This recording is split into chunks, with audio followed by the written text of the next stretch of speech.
Hello, everyone. Oh, hi, welcome to the RPG Tavern on Planet Flipside. I'm the Dungeon Master, Badass Brentley. Most call me DM Daddy. Sorry, And- I didn't realize I didn't have it up yet. It's okay. And I am joined with my merry band of adventurers. Let's go ahead and start introducing ourselves. Who's the first one I see? We'll go right down the list. Go ahead, Jack the Void King. Hi, I'm a merry band of adventurers. Jack the Void King, Rickus. Awesome. Next we have Goat. I am Goat. The infamous Hubby. Hello. We have Jellybean. Hi. We have Polite Void. Hello. I am also a merry band of misfits, just in a trench coat. And sadly, Cherry Bomb Pop won't be joining us. She's not feeling too good today. But that's okay. All right. Adventurers, when we last left off, you have arrived at Cragmaw Castle. As you know, this is the place where allegedly Gundren Rockseeker, your employer, was brought to as a prisoner.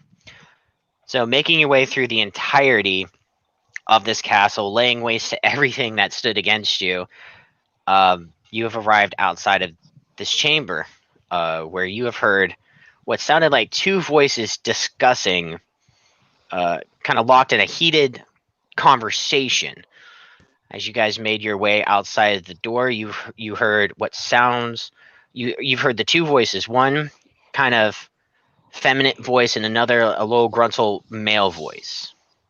And it seems they were discussing something about buying a map, and you've heard that they want to interrogate the dwarf inside. And that's where we're going to pick up now. Okay, guys, what do we do? Eavesdrop? There's a You do what would be best, walk in and kill everybody. here. I think somebody needs to guard that door just in case they try to take off out that door when we go in. We could pull a I get goblin it. in the church move, too. This is true. Have Pax be another hobgoblin and just walk right in. Yeah. I could Can I also climb cast this? sleep. Can I climb this? Yeah, you can climb it. It's just collapsed part of the tower. Okay. I'm gonna guard the door so they can Okay. escape. Go ahead and make a stealth check for me as you climb over to the debris.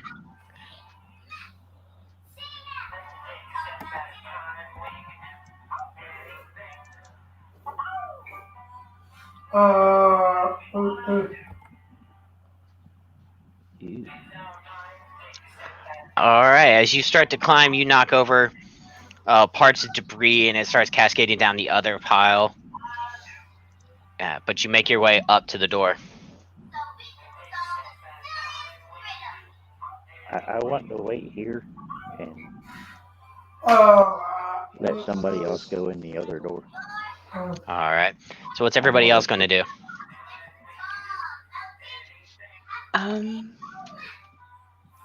We don't have a plan. You know, I can come in behind Pax as a hobgoblin, like I'm holding the prisoner. And, Malevolence could just bust through the door like she always does. Malevolence turns and just eagerly grins, looking at the door, looking at Lagrantha, like, yeah, I can totally just barge in there and start swinging. Or But I could people pop in there in. sound like they could have information. Yeah. Or I we could- could let Pax eavesdrop at the door, see what they're talking about. Malevolence kind of looks like, you guys are killing my fun, but she'll move out of the way of the door so Pax can move up. Pax, give me a perception check, please. 10. You don't hear everything through the door, but you do hear keywords like, name your price. I want to speak to the dwarf. Just give me the damn map. Everything else is kind of garbled.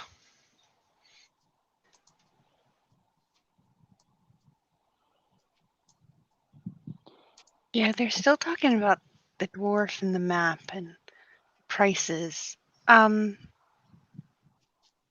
Should we knock? I mean, I'm sorry, I'm just grasping at It's straws here. true. Yeah. My I mean, elder like, skin, look. my elder skin, and riding on my shoulder points to the door, and I say, "Let me try mine." And there was a rat. Is the door locked? Do you want to try to open it or just try to... you know from last time, there are no keyholes on these doors. So you kind of get the sense that they don't lock. Oh, okay. So it's unlocked. We could just go in. Barging in Sneak sounds in?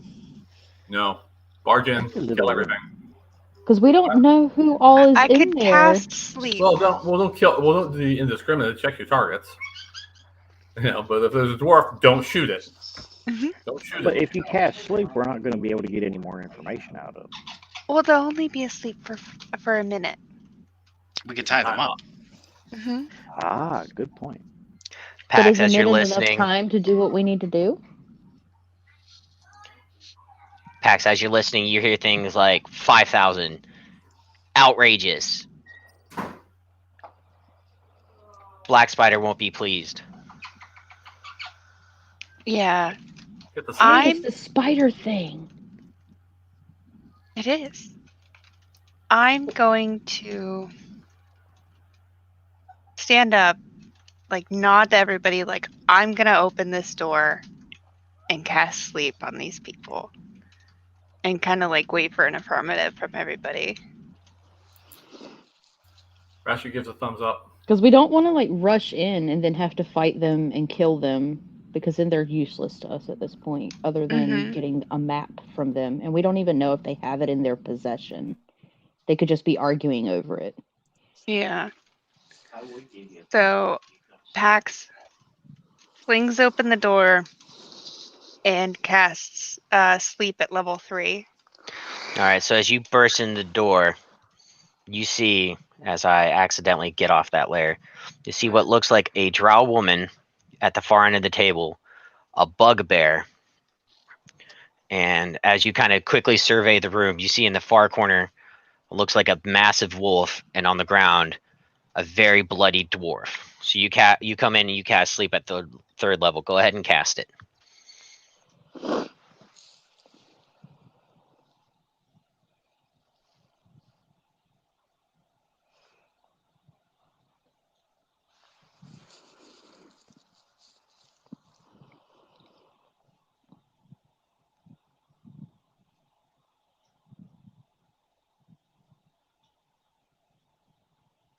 Yeah, so go ahead and roll 98 for level 3.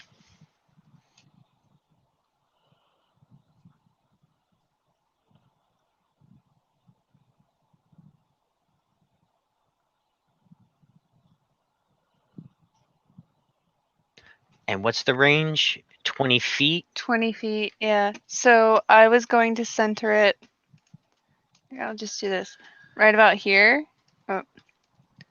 So it'd get them, and it would get them. It would actually put Gundren to sleep as well. Actually, no, it would put everybody to sleep. Okay, hang on. I would point it. It's a sphere, right? So it's a 20-foot radius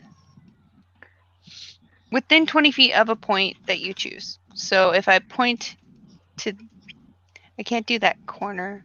Yeah, it's a But, 20-foot yeah. radius, so So I wherever would you get center it. it, 20 feet out.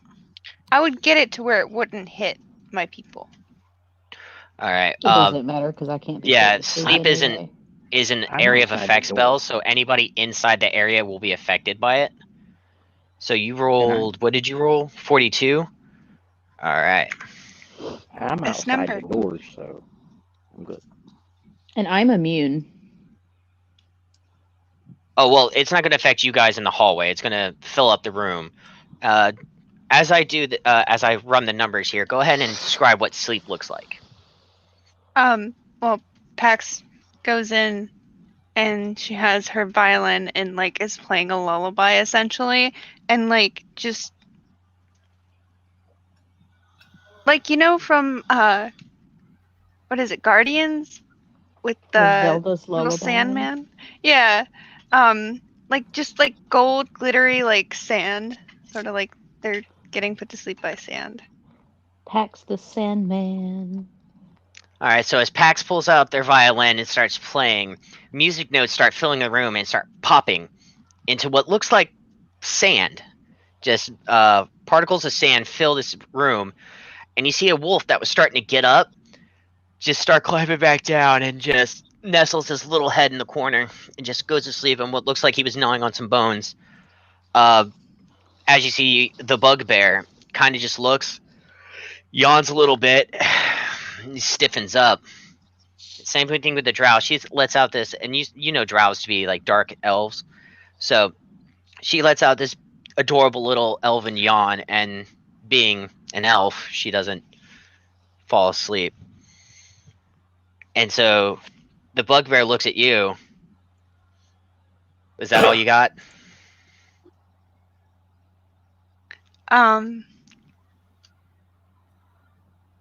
I mean, Can I rush in past them at this point?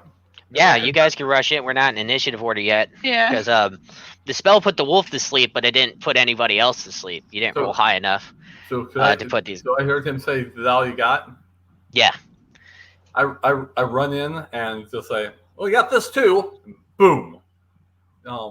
And let my Eldritch Cannon loose on his ass. All right. Yeah. So Okay, so Ratchet runs into the room. Go ahead and roll to hit. Find my I thought the point was to put them to sleep. I tried. Does anybody else have sleep 11 to hit. capabilities? 11 does not hit. So as you come in and you fire your Eldritch Cannon, it just kind of hits the wall behind him.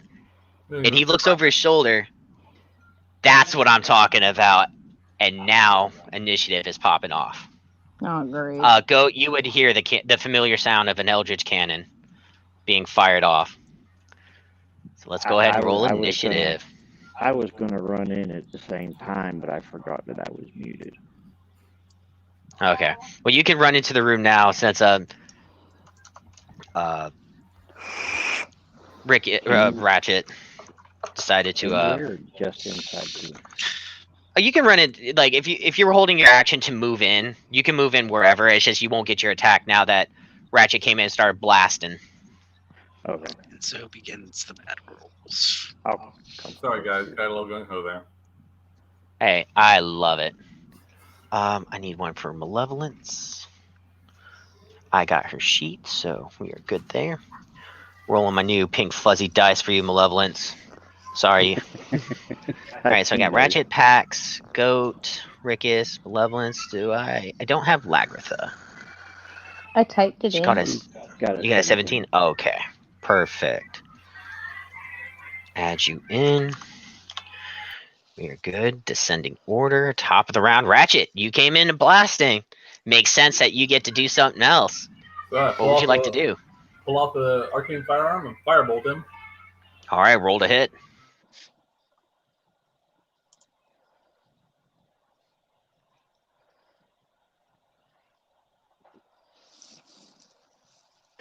$14? No, he holds up a shield and the arcane blast hits right into his shield, pushing his arm back. But him being a big bugbear, he kind of just pushes it forward and it dissipates the energy. Then I'm gonna use my bonus action and fire one more shot from the Eldritch Cannon. Cannon charges back up with a nice whirling noise and poof! And hopefully this hits. 15, same thing. He bounces this one back. Darn it. All right, that was your action. Bonus action. You have movement. I move over to here. Yeah, as you move, you see the wolf in the corner who is just sleeping away, not bothered by the sounds of your cannon and your gun going off. Even its leg is doing that cute little like sleeping dog thing where he's chasing something in his dream. Well, at least I know the sleep spell made sure that one thing we don't have to worry about. All right, so that's going to bring us to Pax. Your move. I'm gonna. I saw Gundren over there, and I'm going to cast Healing Word at. Yeah, I'm gonna use my second, third level spell slot. All right, go ahead. 13 points of healing. Jeez Louise. So you see a lot of the swelling and bruising and a lot of cuts on his body from what you can see from his normal attire. And you remember he was wearing like bits of leather when you first met him a week ago. It's been about a week. I didn't first meet him a week ago. He's been my friend. Oh well, when you last saw him about a week ago, when you got hired on for this mission, and his wounds close up, the swelling in his eye dissipates, and he's just coming to conscious. So I'm gonna add him to the initiative order. Hey, buddy, wake up! He is prone, and what? What are you guys doing here? We're rescuing you. Awesome. All right. Thank you. And that was a bonus action. Yes, it was. I forget that Healing Word is a bonus action. So I am going to go up here, and I'm going to try to hit Mr. Kingman with Needle. All right, Probably 14. not. No, 14, again with a shield. Ah, well. That's my turn. All right, Lagrantha, that brings us to you. What would you like to do? Let's magic missile this booger bear. Alrighty. So as you, the real threat. yeah, so as you move up to get a glimpse at him, go ahead. What level are you casting it at? Second level. All right. This will be your last second level slot. So go ahead and roll your damage for, I believe it's 4 darts. Yeah, so go ahead and roll your... So second level is 4? Yeah. I thought because first level is 3, and it's 1 dart for every level above first. So go ahead and roll your damage. Okay. It is. First one is 2. Okay. Damn. Second one's 2. Jeez. Oh, that's better. Third one is a 4. Ooh, nice. And then the last one's a 2. That's all right. Have you been adding one to each of those rolls? Pardon? Were you adding 1 to each of those rolls? So 4 plus 1. Oh, I was giving him the number that was already added. Okay. So yeah. So as you walk up to the door and you peer around the corner, you conjure up your barrage of magic missiles, and they all find purchase because magic missile is an amazing spell. So he holds up his shield, and the darts just move around the shield and start just bombarding him in the chest. And he kind of he kind of hunches forward, and he's like, "Finally, a real fight."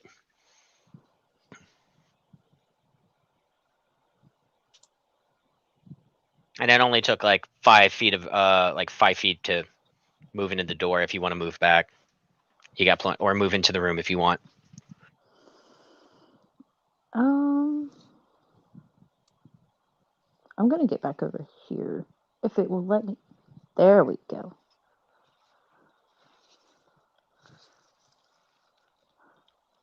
That way, anybody's way. No, you look good. Okay, does that complete your turn, Lagrantha? Yes, sir. All right, that brings us to the wolf. The wolf just starts yipping. Seems like it's having a good dream. And that brings us up to the bugbear, who brandishes his morning star and says, "You're going to really have to step up your game if you're going to take down the king." And he just leans back, and he's going to take a swing at Goat. And he's going to miss horribly because he rolled a 9. So as you Everybody's hold up your rolling shield, bad it today. bounces off. He's not used to having a worthy opponent because he's been in charge of goblins. So he's like, let's try this again. He leans back and he takes one more attack for a 15 to hit. Again, finding no purchase. And he looks at it. He's like, is this thing broken? This usually just kills a lot of things. And that's going to complete his turn. That's going to bring us to Goat. You are up. I've got to go with Hero. Since I'm right next to him. 15. I do not- 15 does not hit. In the same manner of what you did to him, he just blocks it and he's like, oh, it seems we're in a stalemate of sorts. I'll try again. Because I have 2 hits.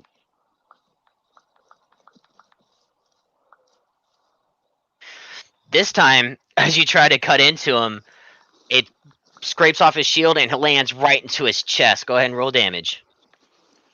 I'm going 2-handed. For 8 damage. Yeah, so as you cut into him, he's like, why didn't mine work like that? Because you're not the goat. Alright, does that complete your turn? Yes, it does. Because your Alright, roll sucked. Malevolence is going to come in. She's going to run into the room, kind of make her way, kind of out of everybody's way, and is going to take 2 shots with Bliss. First one, oh, that's going to hit. That's a 22 to hit. Go ahead, roll damage on that. That's 2 points of damage as the arrow flies true, but she draws another arrow for a natural 1. So it just goes flying off. Do you have... Can't remember. Damn, you already used your action surge. Alright. So she hits 1 and she's like, yeah! And then she hits the other one. She's like, fuck! Alright, so that's going to complete her turn. That's going to bring us to the Drow. This Drow is going to run up to Pax, get melee. And she's going to look at you, Pax, lock eyes with you for a second. And then, as she's going to make her attack at you, the first one, 15 to hit. Hits. Alright, you take 7 points of bludgeoning damage. Mm. And as the first hit hits you and you kind of like lean in closer, she's like, I know what you are. And you see her face shimmer as she goes in for a second slam attack for an 8 to hit. Does not find No. purchase. Also, my hit points are wrong on this. It should be 31, but actually now it's shoot, 24 currently. So I have to Alrighty. damage myself. Alright, so I went ahead and fixed that. And then she kind of just sits back, or she like kind of leans back with this weird grin on her face. That's going to complete her turn. Rickus, you are up. 5, 10, 15. I want to crawl under the table. Under the table? Alright, go ahead. And then I want to throw it at the drow. Ooh, okay. So you want to crawl under and like kind of slam the table And against her? I just about fine, yeah, just throw the table at her. Make an athletics check. I'm going to give Okay. them a dexterity saving throw, see if they can dodge it.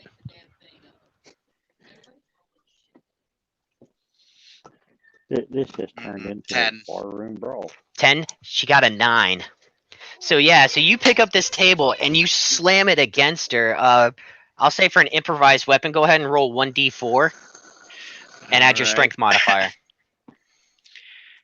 Add strength modifier, which is +2, so 5. 5. She takes 5 points of damage as you slam this table against the wall. Now, are you trying to pin her to the wall? Or was this just a one and done? This was a one and done.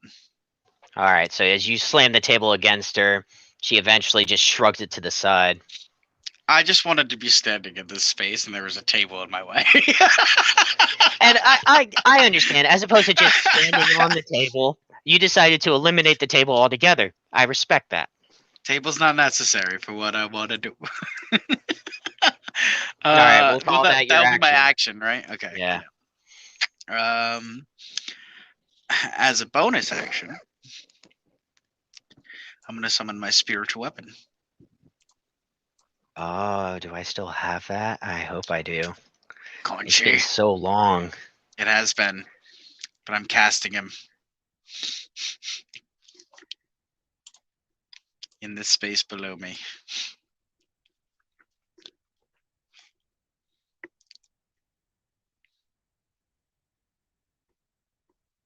And that attack is against the Drow.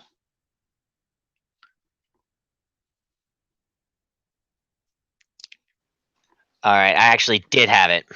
Okay. Yes, Conchi. Rick is So on that Sparky 16 to shit hit, today. 16 hits. You did 9 force damage. All right.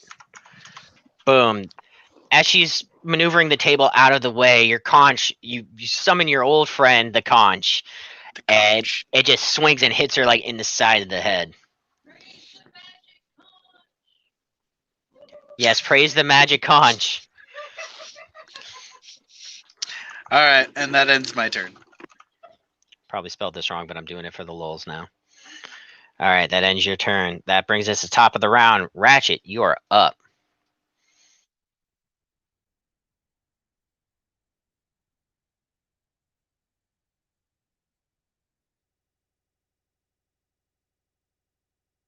Oh, is he not back yet? That's okay. We'll just do more of the same. So he'll take a shot at King Roll here. Hi, well, I miss. Okay, it's your turn. I was gonna roll for your attack, so but that's your back. You can have your turn now. Thank goodness. Okay, sorry. Appreciate it though. Hello, emergency in here. All right. So what you okay, missed was Rick is coming into the room, throwing a table at the Drow woman, and then summoning a magic conch to hit her in the head. It is now Awesome. your move. Awesome. Anyone else hit the aside from the magic missile? Anyone else hit the bugbear? I have. Yeah, Goat's taking a chunk out of him with Heroi Jenkins. Okay, then I'm gonna throw then I'm gonna hit the firebolt at the Is the Drow woman still awake? Yeah, the Drow woman's still standing, looking kind of rough. Okay, I hit her with I draw bead on with the arcane firearm and. Okay, go ahead.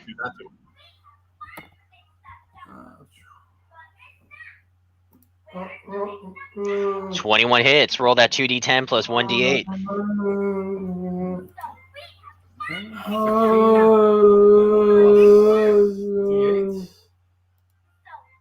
7, so 23 points of damage total. Yeah, so you turn the gun to the Drow and you blast and you take a good chunk as fire just bursts through her. Her elegant robe is burned. Her flesh is just smoldered. Her hair, just like half of it's just gone.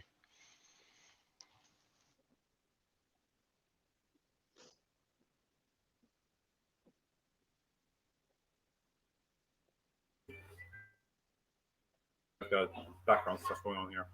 I draw bead with the Eldritch Cannon, and basically tell her, move and you're getting the taste of this too. Okay, so can I hold that action ready to, if she looks like she's about to cast or something, so I can blast her? roll intimidation.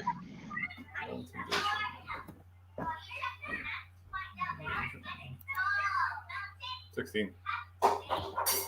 As she's recovering from your blast, she looks scared doing that kind of damage to her. And so she hears your threat, and then she kind of just sighs and she puts her hand up. I'm keeping her covered. And that's my turn. turn. Alright, that's going to bring us to Pax. Pat's gonna look at her and be like, these people know what I am too. So I don't know what your thought there was, but I'm not afraid of you. So I'm going to cast Bane on the Drow, Kingroll, and Snarl. So let me. Okay. He's still asleep. It's a DC 15 Charisma save. And let me display. All right, the Drow passes. Yeah, I figured. The wolf does not. So we're going to put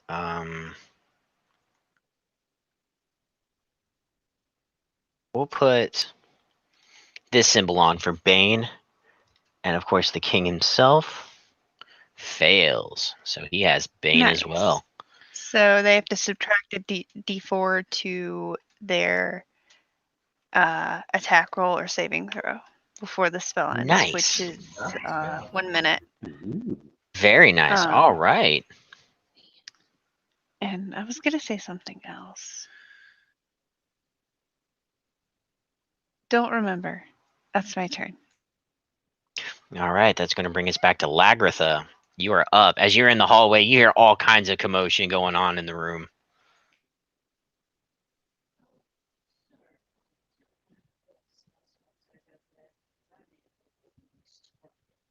You're muted. Sorry. I forgot I was muted. Can you tell me what spell slots I have available? I can totally do that. Because I made a boo-boo when we started. It's okay. I've been marking them for you. You have 1 3rd level slot left, Uh-huh. and you have 3 1st level slots. Okay. I just Also, wanted to get remember, that straight. as a bonus action, you can convert sorcery points to spell slots. That's right. Okay. I guess I'm going to move back in the doorway. Can you move me? My thing's being evil. Thank you. Gotcha. Do you want to be inside or at the doorway? At the doorway. Gotcha.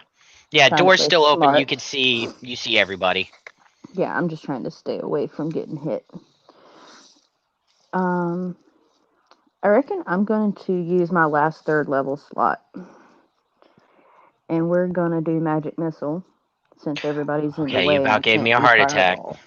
I was wanted like- to do Fireball, but I know that there's too many people in the way. Okay. So I believe this is Fill the room with 5 d4 now. Yeah, we're count gonna plus 2, so you're at 5. And we're going to divide the hits up. So Okay. who has the least amount of HP left? Looking at the auras around, you see that the Drow is more orange, but the king is yellow, so the Drow is looking more messed up, as parts of her are still kind of smoldering from a... You look over at Rickus, whose gun's still smoking too. Okay. Yeah. Ratchet. So If she holds her let's- hands up, or if she has her hands up like Cricket's got her covered, Ratchet's got her covered.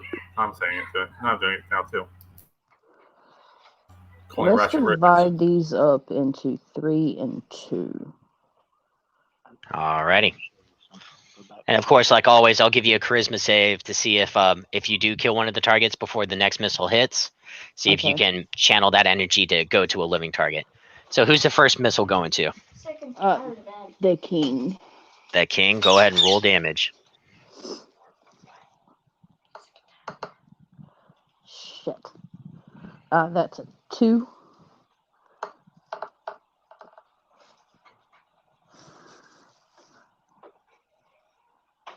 And then a 3. And then a 5. All right, those 3 missiles hit, and you see the king starting to stagger a little bit. He's breathing kind of heavy. Not a lot of open wounds, except for the huge gash in his chest, which is starting to let out more blood. All right, you got 2 more darts going to the Drow. Yeah. All right, go ahead and roll that damage. That's a 5. Last one. She is looking rough. And that's a 5. Ouch. Yeah, she is looking like a strong breeze would end her.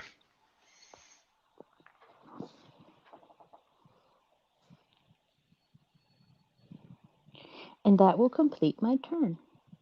All right, that's going to bring us back to the wolf, who is just sleeping away. Kind of rolls over on his back, like kind of expecting a belly rub, but just being all cute and sleeping. That brings us to Gundren. Gundren, of course, looks around and sees you guys have got this. It's going to take his action to disengage and move out into the hallway, like right behind you, Lagrantha. And as he's moving through, he was like, "Oh, it's so good to see you. I'm glad you guys get packs. Oh, thank you so much. How's it going, Ratchet? Excuse me, Lagrantha. I gotta excuse me, kind of hearty. Thank you. I'll wait out here." And that's all he's gonna do. That brings us to the king. He's gonna take his attack at Rickus, and he's got an ally there, so he's gonna have advantage. Even with advantage, his first attack is a 9 to hit. No. Yeah, no. And he just looks at his morning star like, "What happened to you, friend? We've killed so many things together." Just reaching my shield back like I'm scratching the back of my head and he hits the shield. Oh. And his second attack, even with advantage, he rolled 2 16s. Yep, and that meets, so I take half. So you take 5. 5 points of piercing damage as the morning star just like bashes right into your shoulder that's holding your shield that's been preventing him from getting directly to you. And he pulls it back and he's like, that's more like it. This feels right. Ouch. Back to the Drow. Ow! Turn back to the Drow. He's like, "Don't ignore me. I'm the king." Goat, you're up. I guess I'll go for King Roll. All right, go ahead and roll to hit. Right there. Yeah, 23 hits.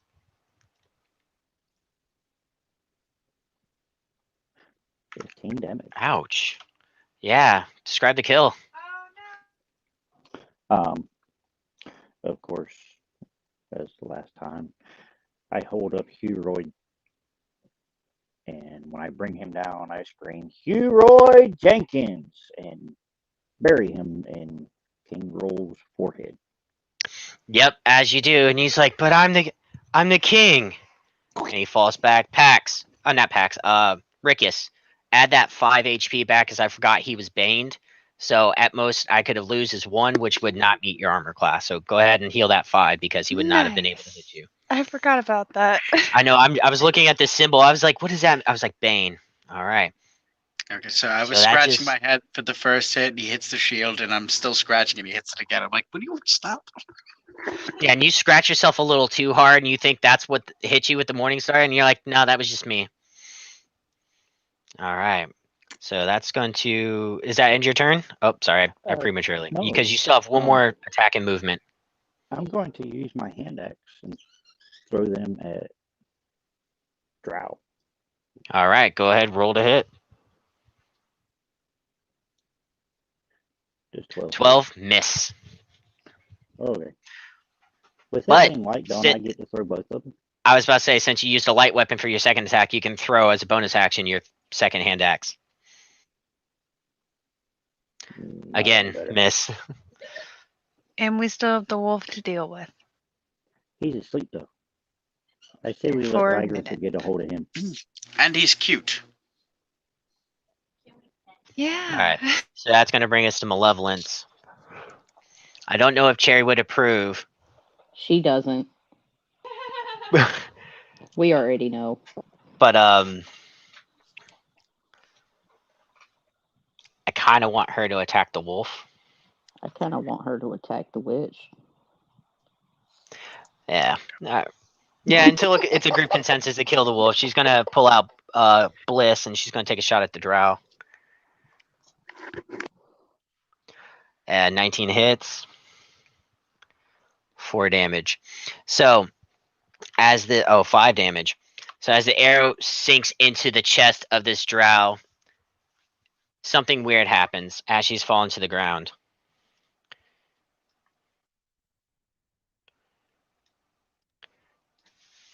Her form changes. And what you see in front of you. If I can find a good description. What you see is something very humanoid, but lacks any identifying features.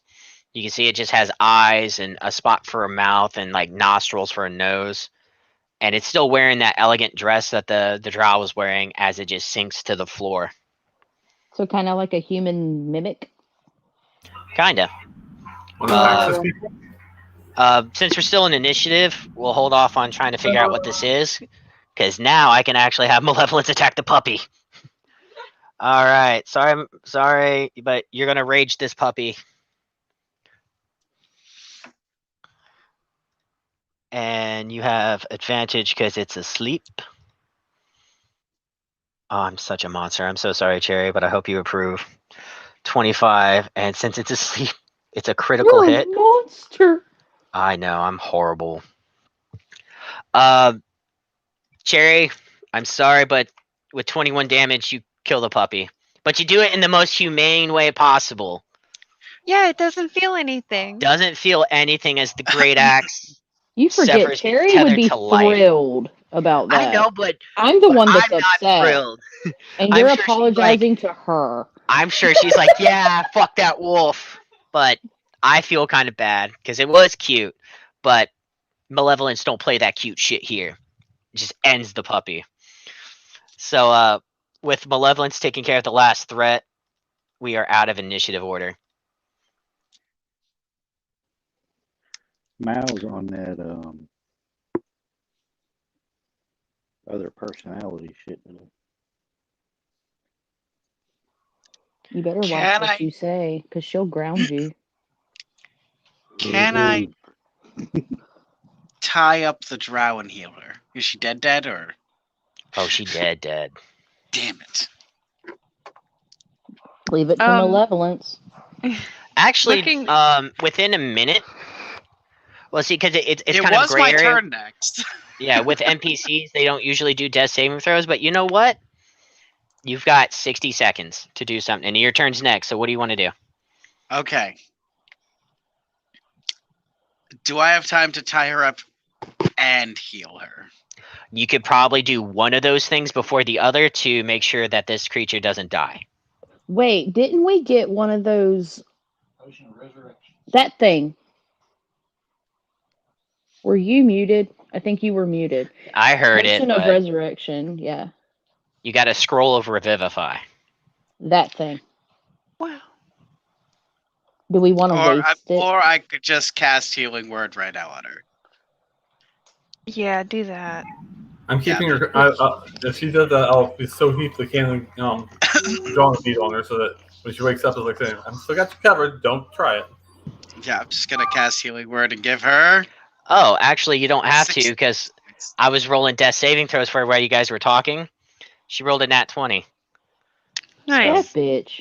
So as you've got... Just 1 hit point. Yeah, she is... Well, this creature is stabilized at 1 HP. And as it starts coming to conscious, it sees you are... Do you still want to cast Healing Word? Or do you want to hold off on the spell? No, she's fine. Alright. She's fine. Alright. So just as you're getting ready to cast this spell, you see its eyes kind of just flutter open. And start... It's still prone on the ground. I'm gonna move to tie her up. All right, go ahead and make a athletics check, and I'll help. If, all right, You know. and let me Bless. see if they I think we Bless. should let Pax have her. Or not blessed, but guidance is what I meant. guidance. All right, let me see prone. Because she seriously had some beef with Pax, so. Yeah, it was weird. Yeah, Also, so she wouldn't, I was helping, so you'd have advantage. Oh right. Yeah. Okay. I do advantage. because she's gonna make it's gonna make a dexterity save to get away from you, which it Okay. fails. 23. So as anyway. it's starting to try to get to its feet and crawl away, you grab it and you can begin restraining this creature. restrained him to do a butterfly knot and a square knot.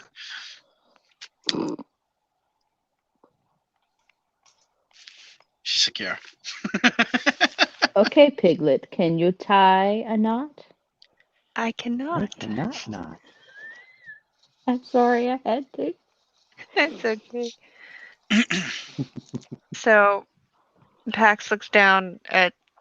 Do I recognize it? Because it doesn't look like anything I personally, as polite, have seen. But Roll a history check with advantage.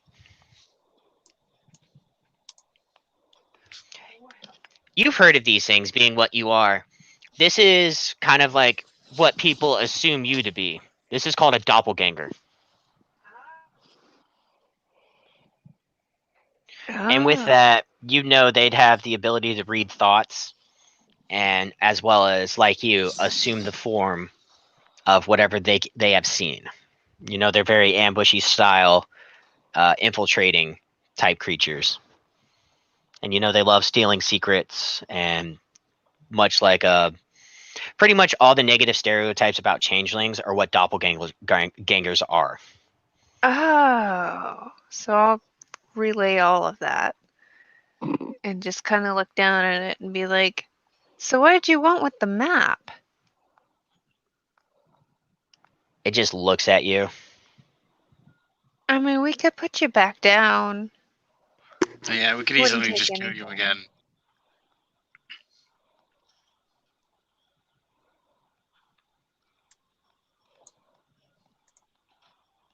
You see as it changes back into the female drow form it was comfortable in.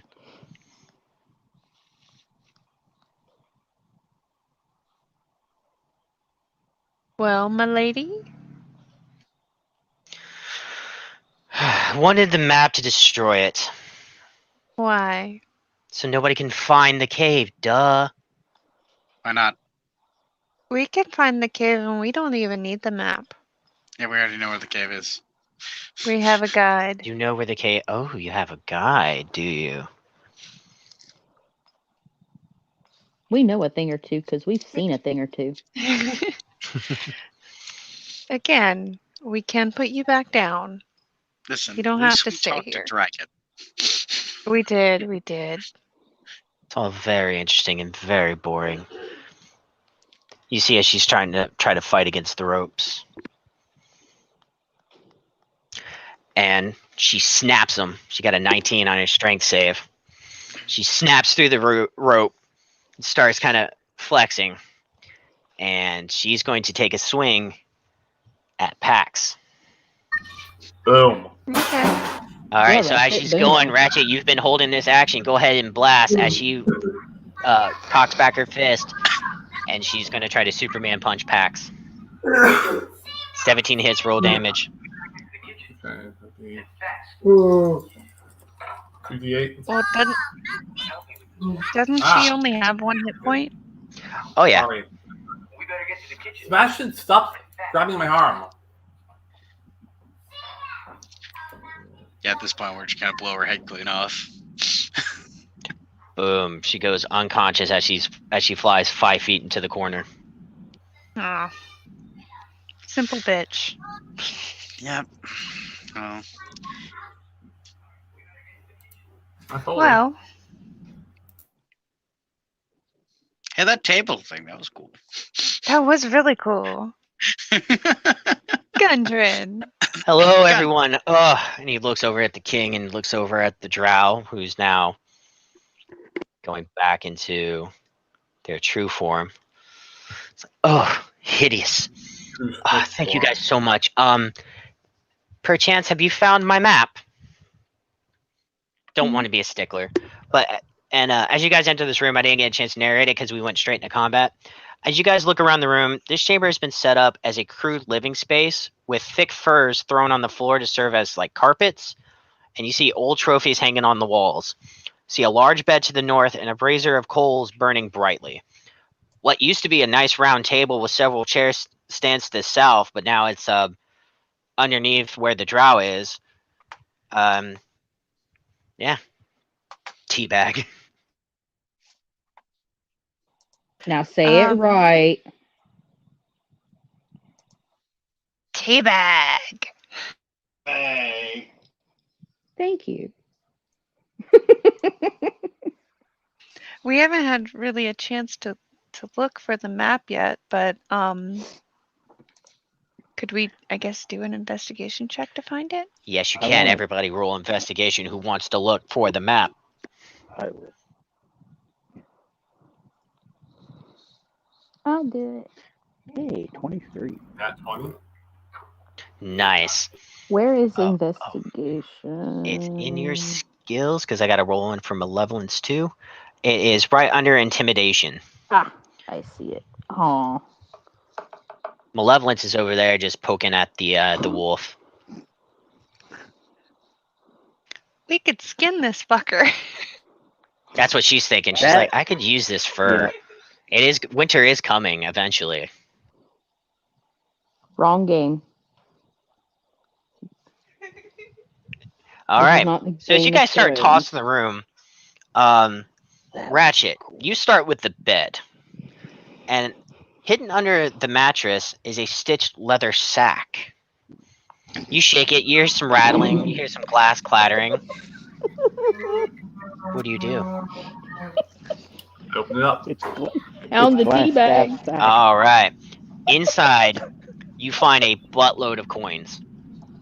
You find 3 glass vials, which you recognize now as healing potions, and you see a rolled up scroll. You open the scroll. It looks like a map.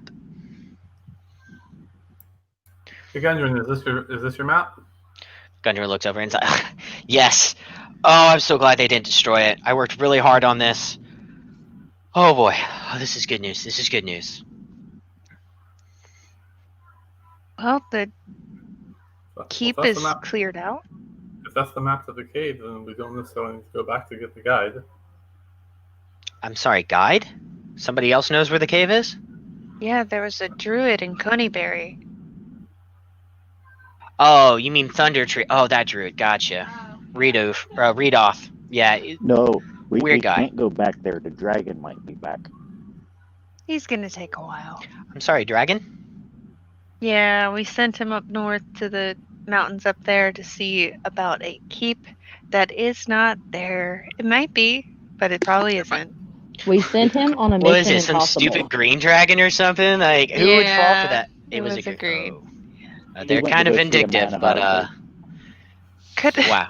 I have a question? Could I roll like a D100 to see what the chances are that there would be an actual keep up there? Sure, go ahead. A D100? Wow. Sent out dice.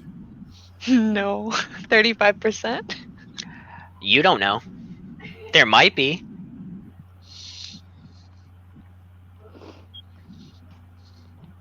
Nine.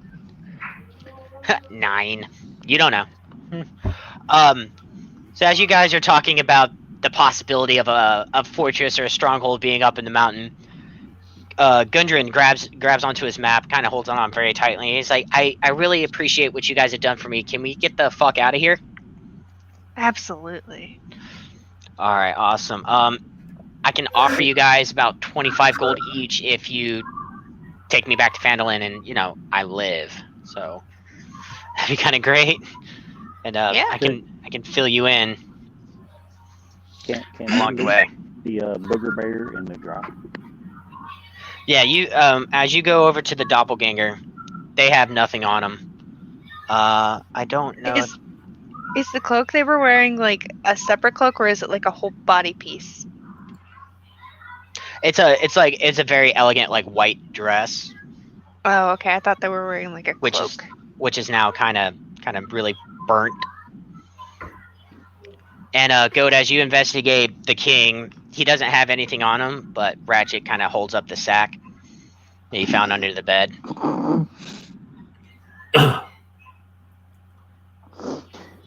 Is Malevolence With his royal jewels inside. is Malevolence getting the wolf? Yeah, we'll have her do that. She's gonna make a survival check. Oh, she's got good survival. Oh, dirty 20. Yeah, you see, she's gliding through this. Like, she skins the whole thing. And she's got Why like is a that? perfect outline of the wolf, Why- even down to why the does tail, that which is not like the hardest shock part to me? get. She knew all the right incisions to make, and she's got an untreated wolf hide. And y'all were seriously talking about being humane through this whole ordeal. I struggle with the personality of Malevolence at times. Mm-hmm. We all All do. right. The wolf is dead. It's not using it anymore. By the way, Sparky, the don't thing, forget your magic conch. Oh, that just disappears. Yeah, as you say Oh, well, that, it's still there. if she wants to treat the wolf hide, she needs to use the brains. yeah, she could take it to somebody in Phandalin. Yeah. Everybody go ahead and make perception checks.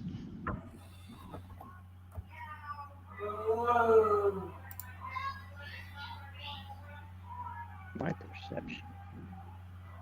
Wow, I wasn't expecting that. Yeah, pretty much everybody but Ratchet can hear that in the distance.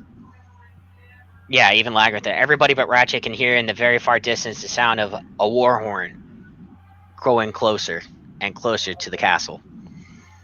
We gotta go. Yeah. That's our cue to get. Alright, so we're hightailing it back to Phandalin. Yeah. Alright, takes you to the area map. Magic poof. Magic poof. You guys got a little cart now. Let's see, 5, 10, 15, 20, 25. You guys can take a long rest here because you can only travel 25 miles a day. We're not going to do a random encounter for this one because you got Gundren and things are developing. So go ahead, everybody can take a long rest. Cherry, I got you, so boop, you are long rested.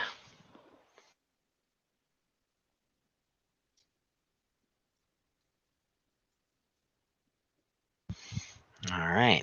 Next day, you guys make it back to Phandalin. Dun, dun, dun, dun, dun, dun. All right. I don't have Gundren. We left them. Gundren, come back. He's magic. He'll just show up.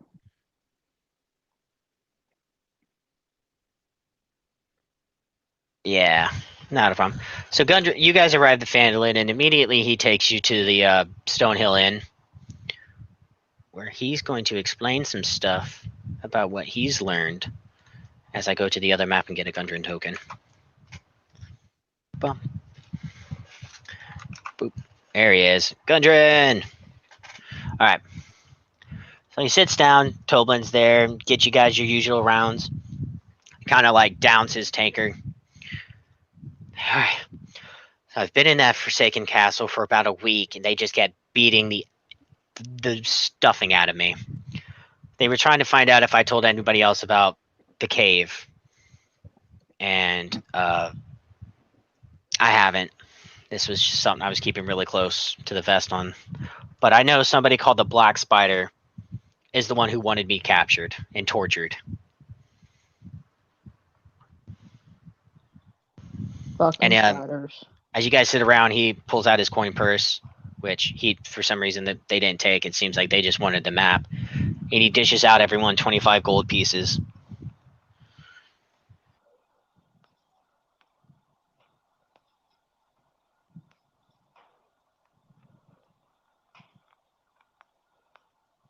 Cherry, I added yours.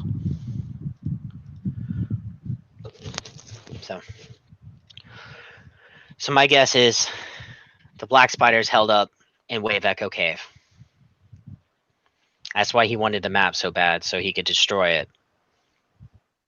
And possibly kill anybody else who knew about it, because the importance of that cave is why I've risked my life finding it.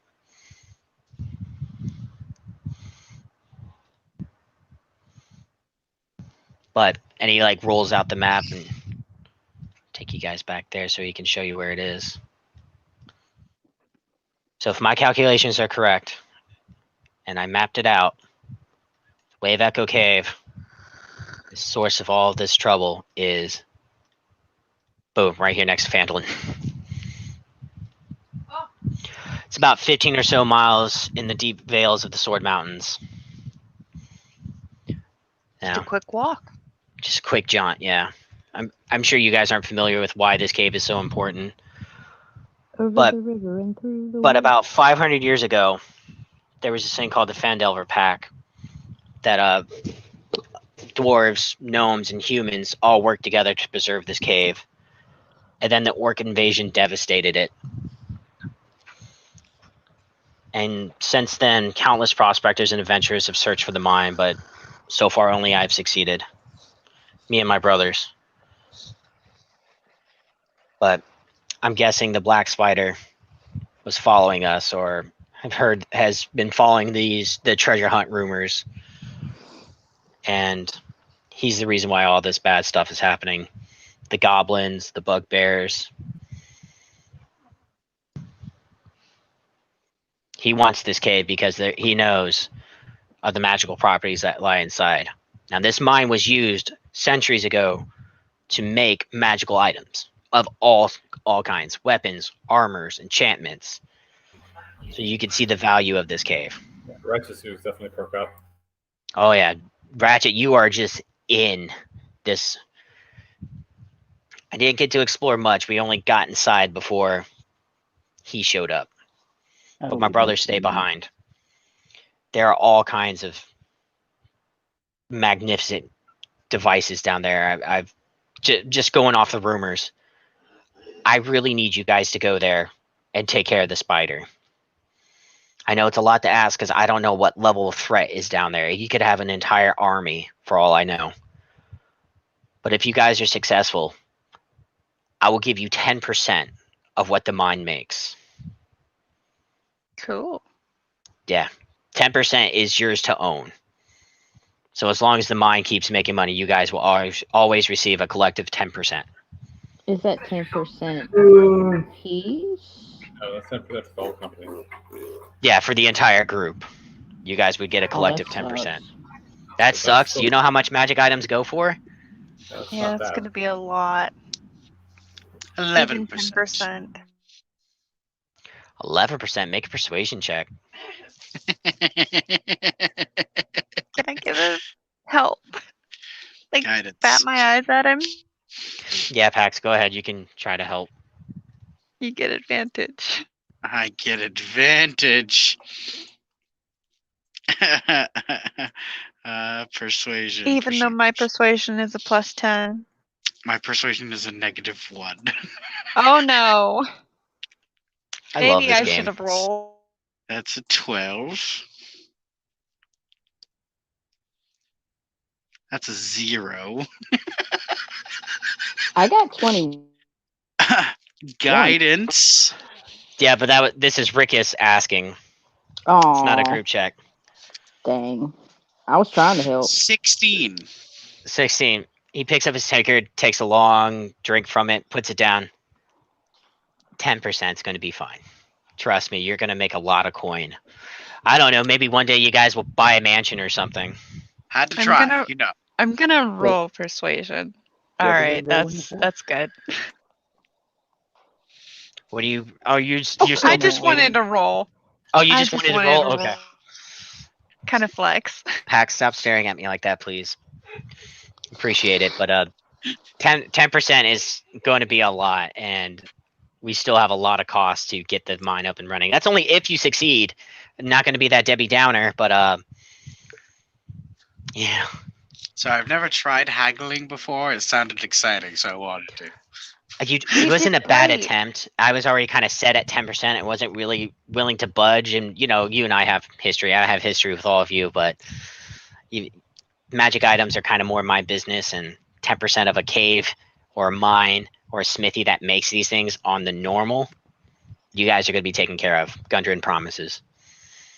Rick is just be on that Sparky shit today. Be right back. Oh, I get it. You call him Sparky because of the lightning bit he does. Has he been doing that a lot? Hmm. Oh, Something like yes. Yeah. that. Lots of it. Yeah, I once Just saw him ask do the it. He got table. hit by something, and he just looked at him, and then like lightning went through that guy. It was awesome. Yeah, I hate it when it's on accident, though. Yeah, it's always a bad time. That's That why I poor don't try to table. touch you, because I don't think I'd survive lightning through my body. Probably not, no. You look rather conductive. No worse than that As you see, he's got fireball like you a, threw the other a day. bunch of like metal things in his hair and like earrings and stuff like that. He's like, "Yeah, I'm very conductive." Oh no, the table is broken.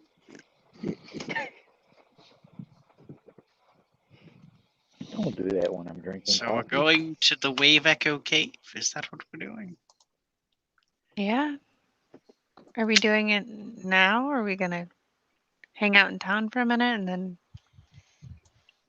Are there any other quests? As to you do? guys Or are is sitting that- at the bar, a familiar face enters, and you see Sildar. Sildar. Sildar's Look like, what we "Friend, got. Gundren! Oh, thank the gods!" And he goes and he like hugs Gundren. "Oh, thank you so much. Oh, I'm so glad you guys found him. Where was he?" Being tortured. Yeah, he was Oh. in Cragmaw Castle. Well, Gundren, for someone who's been tortured for about a week or so, you look great. I healed him. Yeah, you did a great job. And it's like, yeah, I had this thing going on with my back too, and I guess she fixed that too. I mean, being a miner, you get all kinds of back and shoulder pains. Didn't we also find your armor? I think we found your armor. I'm pretty Oh sure. yeah, found we my grabbed his armor? armor. And yeah, as you guys pull out his armor, crossbow, and a familiar longsword, his eyes just widen. He's like, "Oh, old friends, there you are. Oh, looks like they haven't damaged you too bad. I could be knocked out. I can get that fixed." And he like draws his sword, and you see like a very like he's very attuned to this weapon. It doesn't display any magical properties, but like this means something for him since it's like a family sword. He like takes a moment and he just stares deeply at it. Kind of like dusts off the handle of it that has his family crest in it. Puts it back in his sheath. "Thank you. This is definitely irreplaceable." He starts choking up, and you can see like his face is starting to red. Like you really did this man a service. Praise Persona. Well, Moving on. I guess that means you guys deserve this reward now. And you remember, you guys had one active quest left, and that was to find Gundren Rockseeker. And as I pull up my notes to remind myself how much you made, which is besides a lot of money. Let's see. He pulls out a bigger pouch. And he sets it on the table with a heavy clunk. And as you guys look at it, you find 500 gold pieces. You guys earned every gold piece. Cool. If there are 6 of us, why is it 500? That's gonna be a bitch to split. That's okay, because Ratchet. I get you guys mixed up all the time. I apologize. As you see the pouch hit the table, you remember, oh yeah, there's a bit of coinage in my pouch. You open it up, you find 220 silver pieces, and then you're like, oh, that's not that much. And as you pull one out and get better light on it, you see some of them are actually Electrum pieces. So as you take the time to look through them and sort them out, you find 220 silver, 160 Electrum pieces, as well as the 3 potions of healing. Pardon me, what's Electrum? Electrum is like half a gold. It's Oh, it's okay. an alloy that's silver and gold. But yeah, I was wondering about the conversion rate. I learned something new today. Yeah. An Thank you. Electrum is 5 silver pieces. Oh, y'all can have fun figuring that one out. We'll post it in the Discord. Yeah, I'm still trying to go back through Yeah, and add all my. 160 Electrum is like 80 gold. I have no idea Yeah, how much. pretty I much. need Yeah, on. it's 80 gold pieces he found in that pouch. How much silver was that again? 220. 26, 22. So basically, with the 500 gold, it's the equivalent of 602 gold pieces worth of metal there. When you include the silver and the electrum in the whole hall.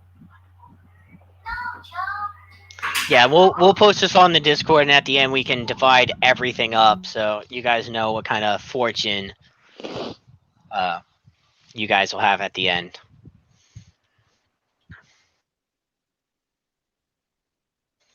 So as you guys are sitting around, Gudrun's telling you about his experience at the castle, not finding much information about the Black Spider, but tells you about the king, tells you what little bits he heard about the Drow before you guys walked in. It appears he spent most of that time like unconscious because they would take turns just beating him for information, but he never gave it up. The map, however, was seized from his person long ago when you found the horses. So he's been through an ordeal going from the cave to the castle while you guys have been running around trying to find him. And he's telling Sildar's catching him up on the Red Brand situation you guys dealt with. And yeah, he looks at all of you. Gundren looks around. He's like, I'm just so thankful to be alive. You guys have no idea what kind of hell that was. And I really appreciate you guys not giving up. Yeah.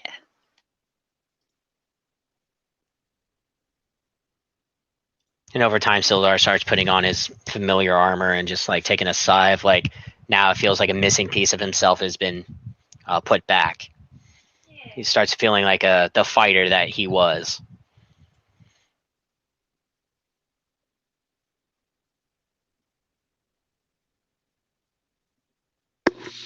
So we should spend the night. Yeah, we should stay the night and then go refresh in the morning. We can Yes. celebrate. In celebration, you guys should do, yeah. You guys just ended another threat to this area. It's still early afternoon if you guys wanted to go around, do some shopping. You guys have the money for it.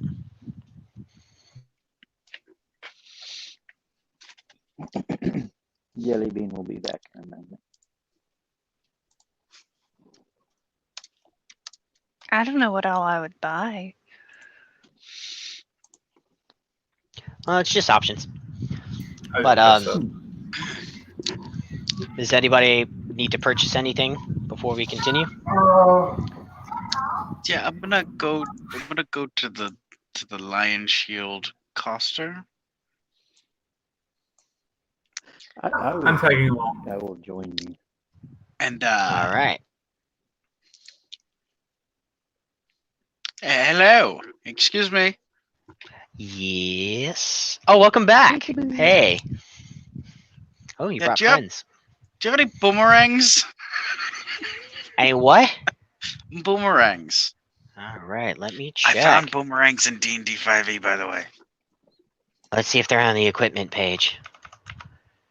I can't find them on the equipment page. So, Found them in D&D Beyond. you did? Why aren't they? Oh, you know why? Because it might be a Tasha's thing or something. Hold on, let me What pull up do a they character have? sheet. I don't know why I'm whispering to you. I don't know What why do either. they have available as far as light weapons?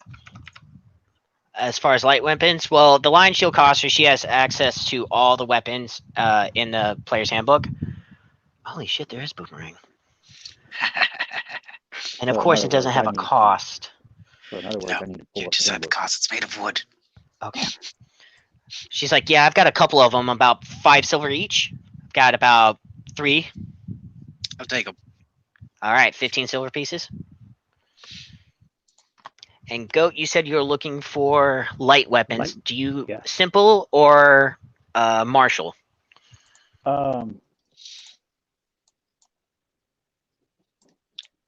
Well, I'll list out your options for you. So if you're going with a simple weapon, she puts a dagger on the table. I've got daggers. I've got these hand axes. She pulls out some hammers. I got some light hammers. You can get a good hefty throw to them. I have a sickle. I've got a couple sickles in the back. She sets that down. And of course, she goes through the back wall and she has an array of spears. These are considered light weapons. If you want to I'm go, looking for something that can be thrown. oh yeah, well, all of these can be thrown. You know, the spears are really good to be thrown. You can technically throw a sickle, but if you're, are you looking for weapons with a thrown property? Looking to see if there's anything a little bit better than the 2 hand axes I have. If there is anything.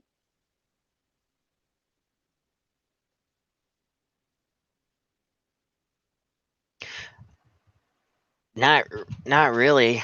Oh, Hand axes do more damage than like throwing daggers. As far, unless, well, no, because a javelin you'd only get the 1 attack. Spear you'd get the 1 throw attack. Yeah, if you're trying to keep your 2-handed throwing, hand axes are where you want to be. okay. I'll stick with them for now then. Okay. But if you also want like other like light weapons, I have scimitars. I've got short swords.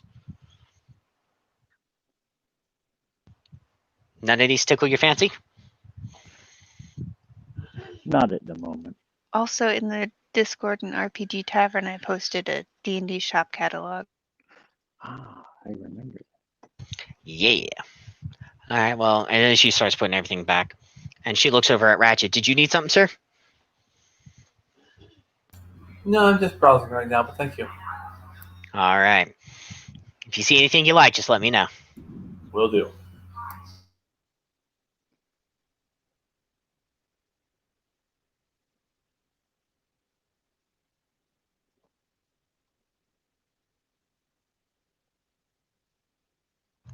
So you guys come to Phandalin often? Well, this is first month here ish round roughly. Oh, okay. Nice, nice. You like it so far? Well, there's no bodies of water or rivers or streams. Nothing really for me to dip my toes in, but it's not a bad Yeah, town but otherwise. I was about to say, you know, the coast is only a few miles from here. It's like 50 miles from here. What are you talking about? I mean, true, but you know, some things are just worth the trip. That's true. The ocean is always worth the trip. So weather's nice. The weather is nice. Yeah. I can make it not nice. Why would you do that? I wouldn't, but I'm just saying, gives the point of conversation. Oh, you're one of them magic users. Got it. Nice. I don't have any arcane ability. You know, I wasn't born with no, but those kind of. Yeah, that's why I deal with weapons. Is there anything else you need, or you want to have awkward small talk still?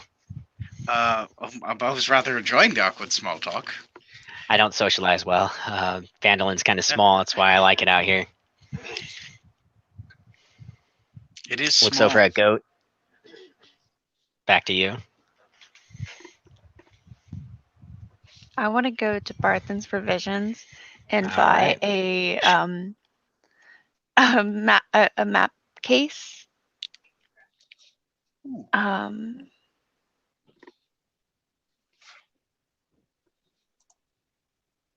Barthen, one of his grandchildren come up. Yes, you're looking for a map case. It'll run you 1 gold piece. Oh yeah, for sure.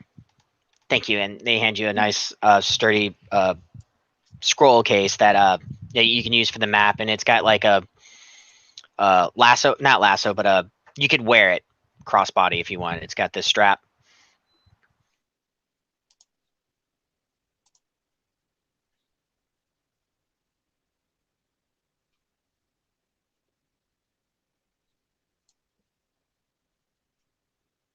And I think that's all I really needed. Alrighty. Well, thank you so much for shopping with us at Barthen's. Hope to see you again. You hear some older gentleman in the back. Next time, bring tea. Do y'all sell tea here? We do, and he's got tea in the back. Don't listen to Grandpa. He's Okay. having a bad day.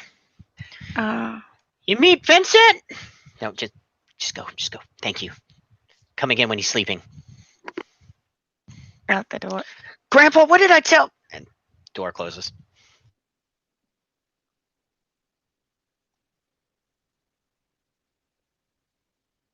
All right. Well, if that concludes all your guys' shopping, it's still like early afternoon, so you guys can enjoy the fine establishment that is the Stonehill Inn. Get some food, get some drink, unwind for a while.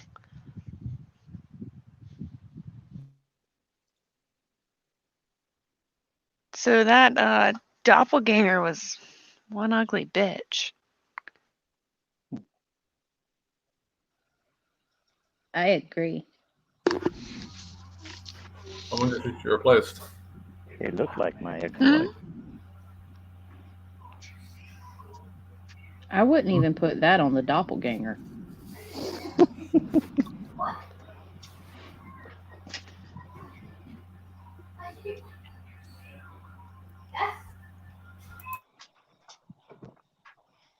What was the other available quest that we had?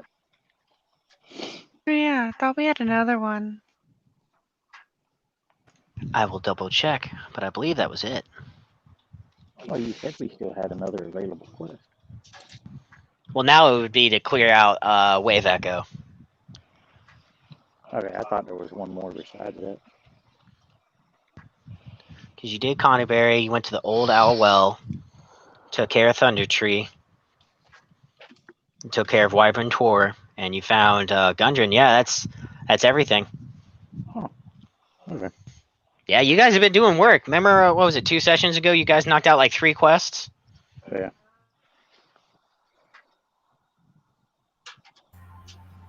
Okay, now what do we do? Go away.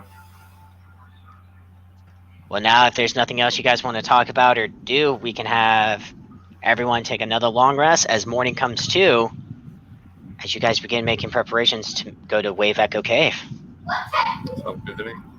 All right. As morning comes to, you guys have breakfast. Gundren and Sildar wish you good luck, good fortune, and hopefully you come back alive. And Gundren's like, remember, 10% is yours if you survive. Good luck, adventurers. And as I bring you to the map, we're going to go ahead and take our break because I have to go to the bathroom. So we're going to run that commercial, and we will be back. 3, 2, 1, 0. Dude, crap!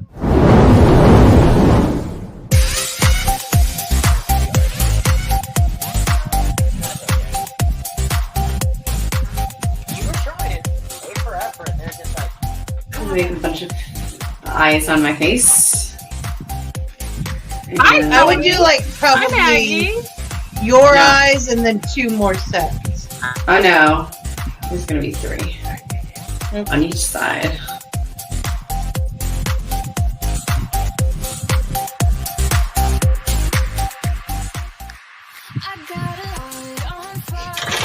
An enophile is a connoisseur of what?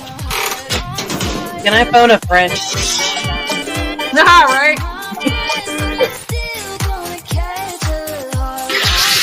No more dead. Dakota, you dead, you dead. See, No that's more all your dead. stuff. Increase, do this 5 times for 36. And then the next, it's just completely fucked off to me. Like, it's not a normal...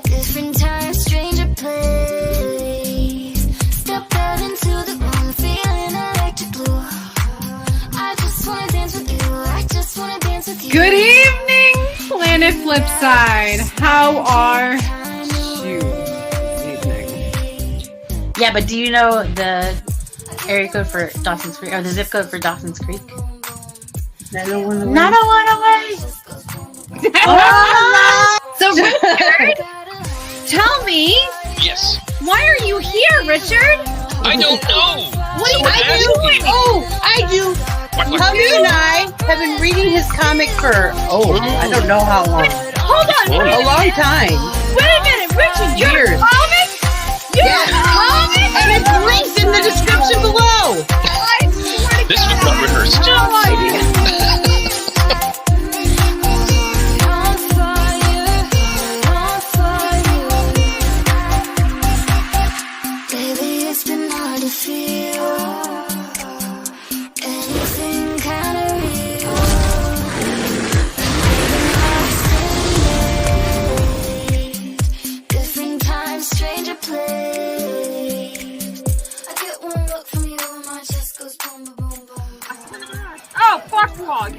fuck up. That I wasn't fucking happy nice. with yourself. That was me. You're welcome. Shit. That was bad. Go away. Go away. Ah! We're all gonna drink it. Yay! I took I can't. But I got to chop a goblin in half, dude. That was the best shit ever. Like, just, and it was done. It's done. Goblin dead, done.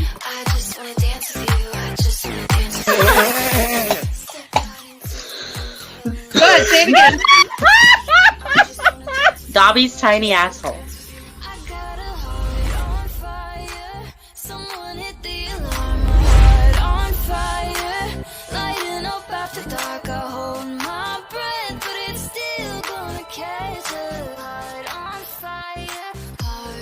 Come here. Not that kind. You're mine. You're mine.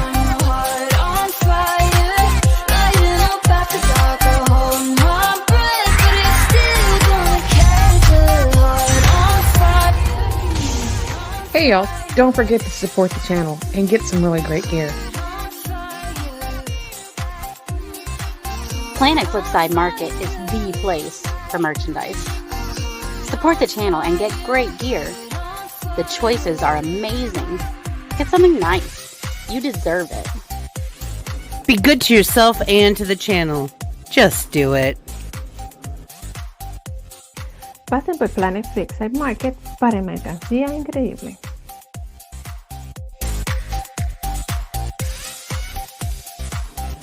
We are all made up of the stuff of stars, and that makes us extraordinary creatures. Find your spark, ignite your passion, and make your dreams come true. I believe in each and every one of you.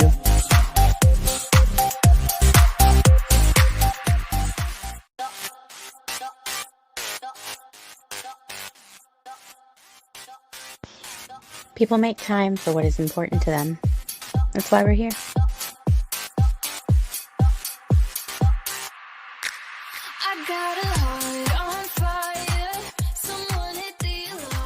Remember, someone's mean to you, it's only because they're jealous. There's no other reason.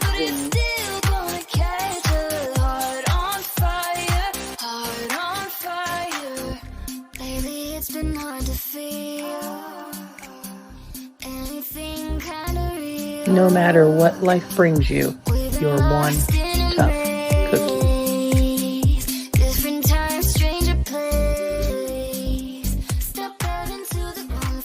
Don't forget, trolls taste like chicken, and love your fellow humans, even if they're stupid.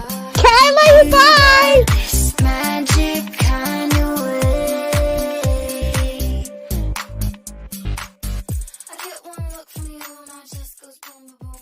If it makes you happy, it doesn't have to make sense to anyone else. Do what makes you happy.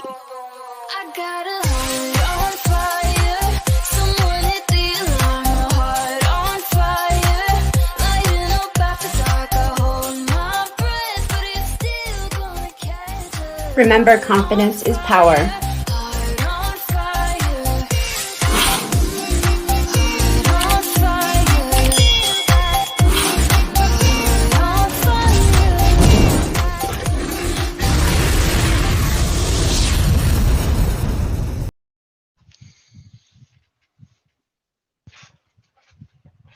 Hello. Sorry, I was sitting here. I'm like, I am so nervous because I've never gotten this far in this campaign before. So I'm like, I'm really excited. All right.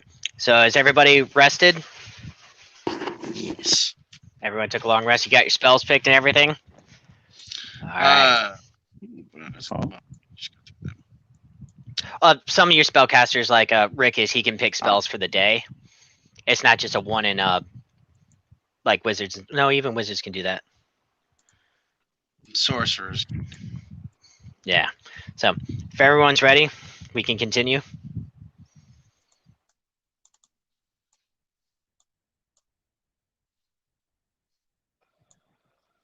Goat's gonna be right back. Okay.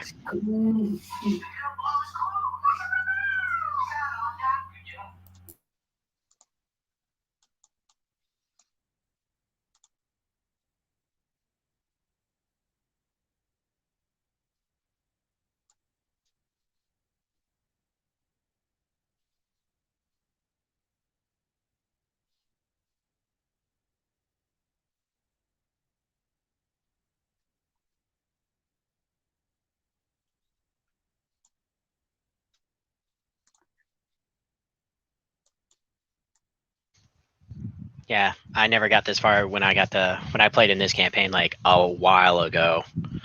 So I'm very excited to see how this plays out. Oh,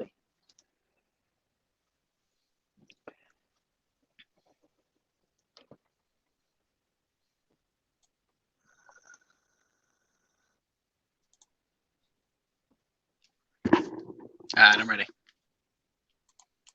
Alrighty.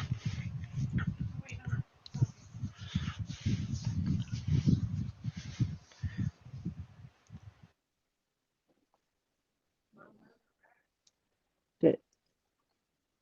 Alrighty. Everyone ready? Alright. So as you guys get the cart ready, you get ready to take off right before you crack the reins and send the cart in motion. Gundren comes running out like shit. Sorry. I kind of forgot I'm going with you guys. Got kind of excited not being in the castle and then being in civilization, and I realized I should take you guys there so I can show you the excavation site and how to get into the mine, right? I would be responsible for an employer. So I'll go ahead and take the reins. Thank you.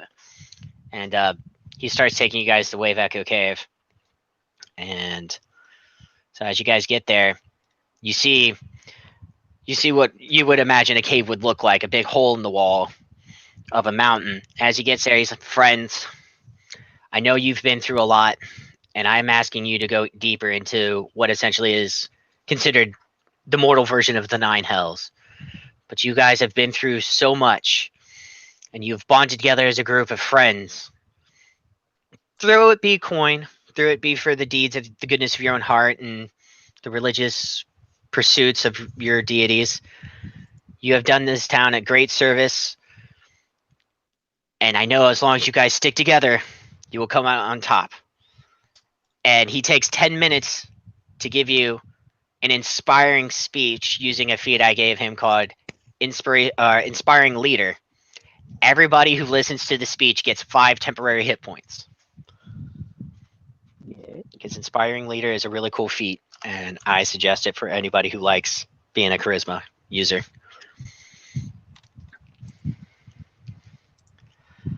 So you guys make your way to Wave Echo Cave. Which I realized I should have copied your tokens from Phandalin. BRB.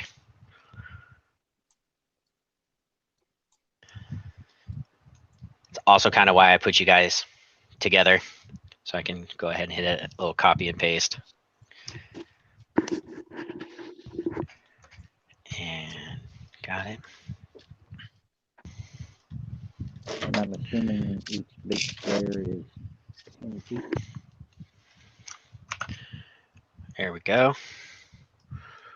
And this is one of those big maps too.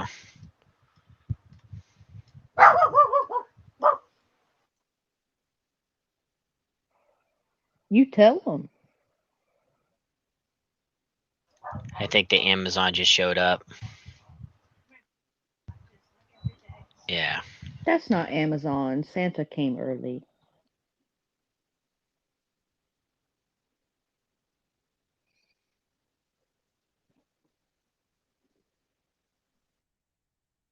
Ah, I muted, double muted. But it's like Christmas every day.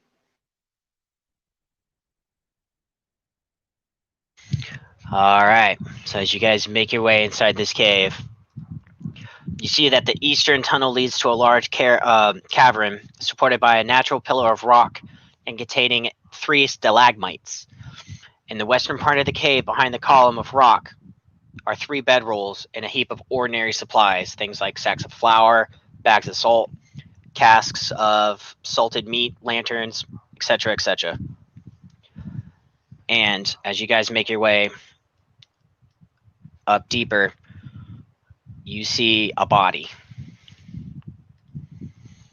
And Gundry kind of runs up to it, immediately recognize his brother dead on the ground. As I lost my place in the description. And you see his, yeah. Okay. So, Gundren runs over to the body, and he just heads his head low as he closes his brother's eyes. Well, here's Tharden. I guess the Black Spider is here after all. Oh, Gundren, I'm so sorry. Thank you, Pax. That's very nice of you.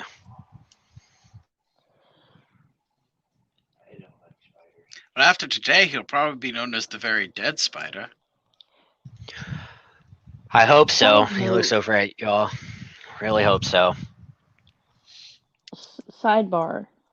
When it says 1 square is 10 feet, is it the little squares or is it the darker outlined squares? The darker outline squares are going to be the 10 feet. Okay. Yeah, so the little ones you can move 10 feet inside. So, did he worship a specific god? I could do a rite. No, we never were the religious bunch, but if you could say it right, that would mean a lot. Okay. And so, yeah, I like kneel down and I do like a prayer.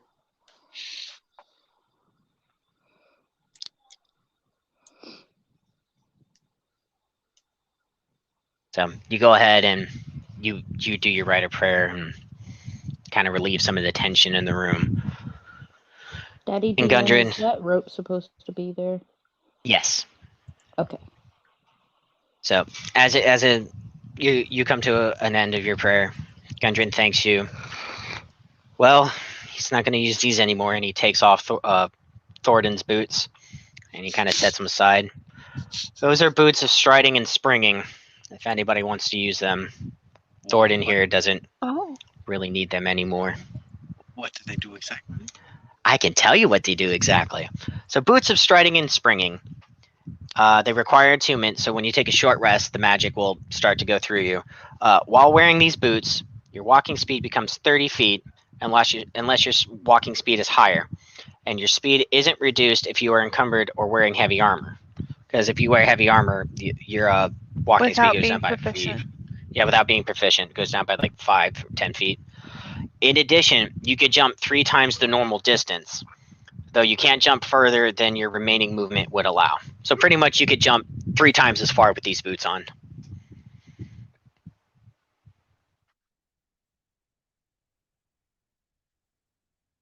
I'll fight you all for this. Roll initiative. What? No, okay, we're not fighting over a magical item, so he just sets them there. Play cards for them. They do like to gung ho into everything. That's true.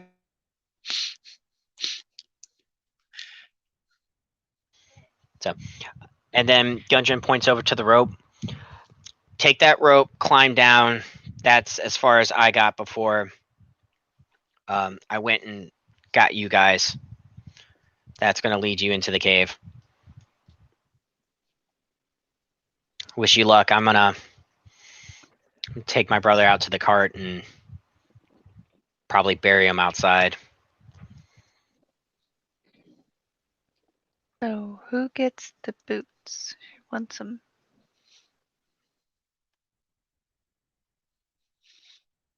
And then before you exit the caves, he gives one more good luck.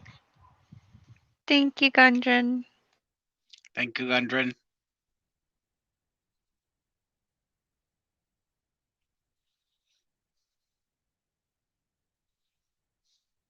All right, so whoever wants the boots, go ahead and add them to your inventory.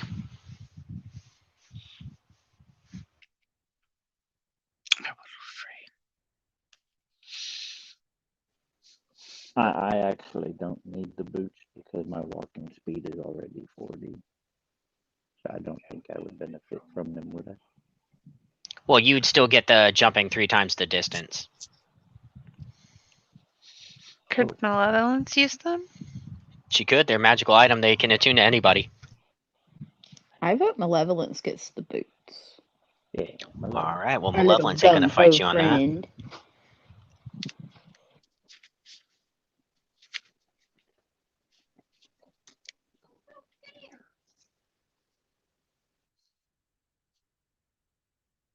All right. Fair enough. So Malevolence gets the boots.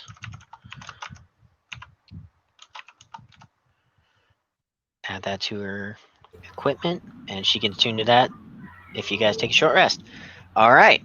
Sorry. So Gundren leaves the cave. It's okay. Gundren leaves the cave carrying his dead brother. He points to the rope to climb down. Adventurers, what are we doing? Climbing down. Climbing down? Alright, since you're using a rope, there is no athletics check needed. So you guys climb down. It's about a 20-foot... let me see. Nope. Yeah. So as you guys climb down, it's about like 20, 30 feet down. You come into what looks like tunnels. This area consists of numerous intersecting passages. The ceilings here are only 6 feet high, and several of the passages end in partially excavated rock faces. That is the wrong area, never mind. Many tunnels intersect at this natural 30-foot high cavern, because I was like, that's a little short. You see here the walls are carved with simple reliefs showing dwarves and gnomes, gnomish miners hard at work. Below at your feet, you see about 24 or so skeletons and rusted scraps of armor and scattered across the cavern floor. As you look at the skeletons, you see that some are dwarf, while others are orc. And you see about half a dozen large brass lanterns stand in niches on ledges around the cavern, but none are lit. So it is dark in here.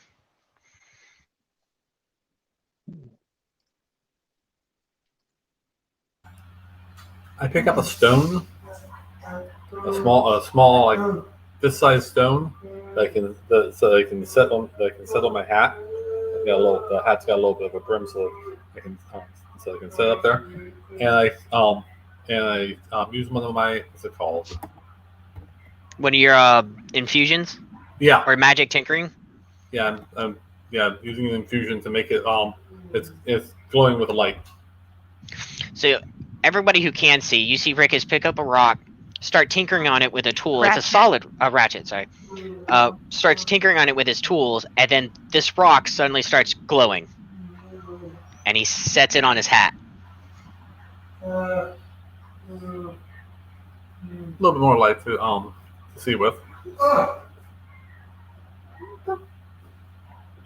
Very nice.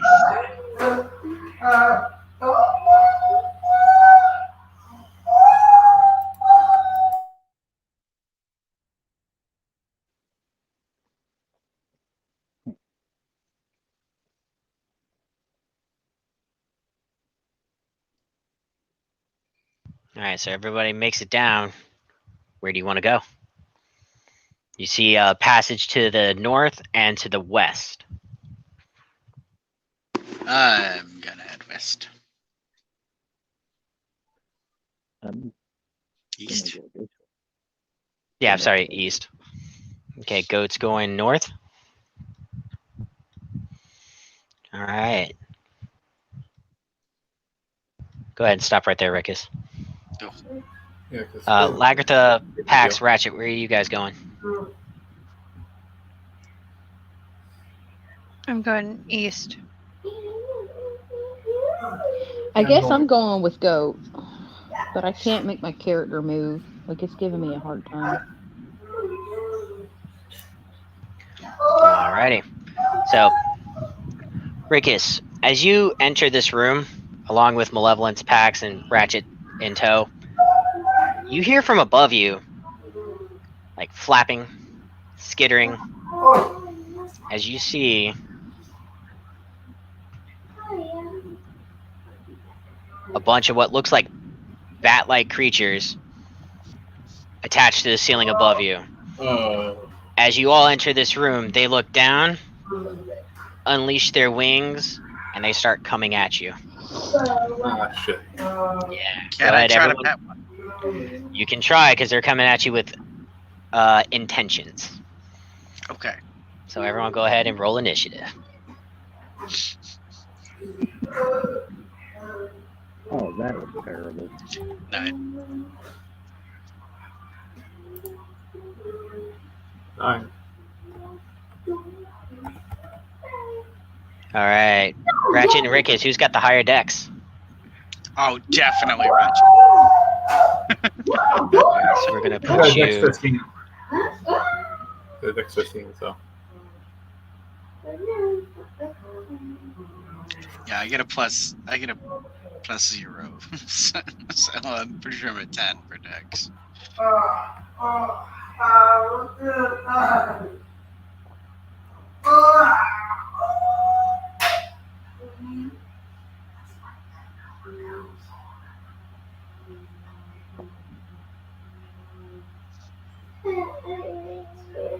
rolled, but apparently it didn't show up. I got a 4. All right, top of the round. That's going to bring us to Malevolence because she rolled a 20. So yeah, she's going to start just firing arrows at these creatures. Start with that one. She's going to go ahead and pull out kindness this time. She's going to kill him with kindness. Oh, that's going to hit. All right. Boom, she knocks one out of the sky. Their second shot. Yeah, it's going to hit too. 19. Yep. And just like that, she knocks 2 of them right out of the sky as they start swarming around you. And yeah, that's going to be your turn. So that's going to bring us to Lagrantha. So Lagrantha, from down the hallway, you don't really hear the skittering, but you hear... actually, make a perception check. Let's see what you can hear. Okay.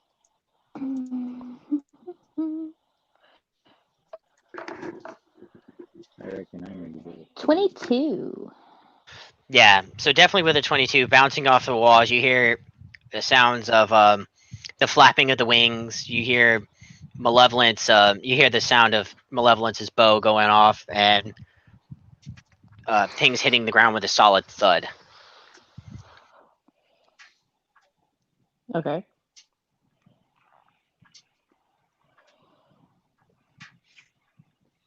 Would you like to move closer? Well, I was about to ask you, do you want us to continue in the direction that we're going, or do you want us to go help fight the bats? Go fight the bats. We want to go fight the bats.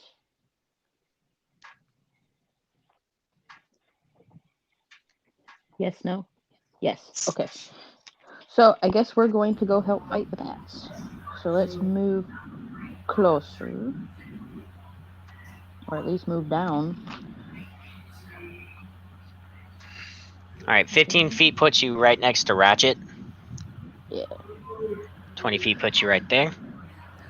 And from there, since Ratchet has a light on his hat now, you see parts of the bats swarming around Pax and Malevolence.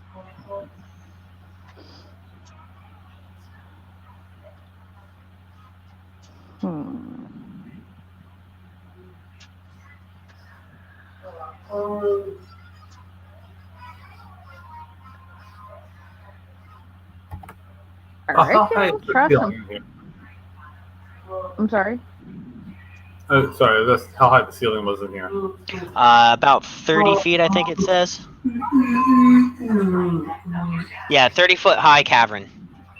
Good. I have a plan.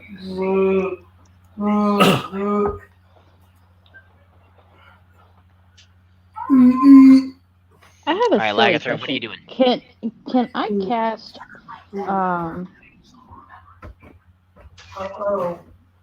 is it a cube? It's 20-foot radius. Since they're on the ceiling, can't I cast fireball at the ceiling and it not hit anybody on the ground? Well, it's 30 feet up and they're on their way down. But yeah, since it's a 20-foot radius. So yeah, she put it on the ceiling. It would only go to about 10 foot above us. I had something similar in mind with Shatter. Actually. Yeah, if you cast it, up, because it's 20-foot radius, it would be 40 feet diameter.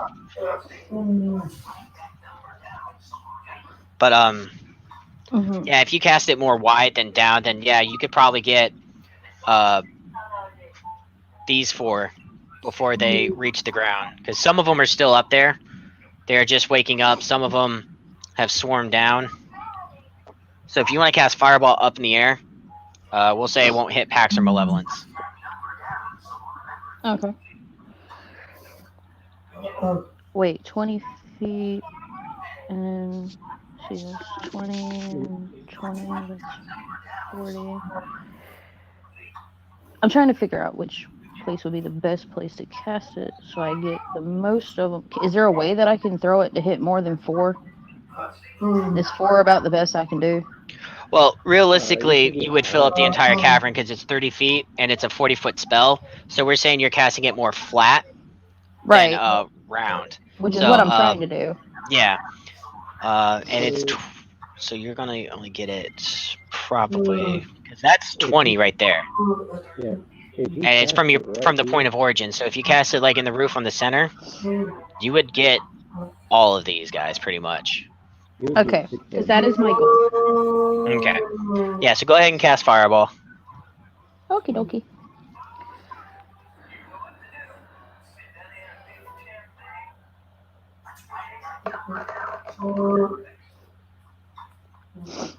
And don't they still have to do the dexterity? Yeah, there's a dexterity save for half. Okay. It's 29 that I got. Alright, it doesn't even matter if they succeed.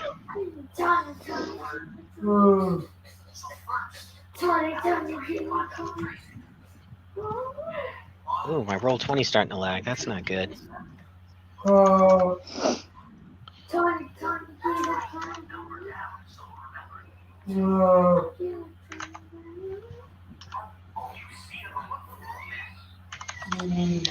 And as you cast it, Pax and Malevolence just kind of like for a second just like drop to the ground.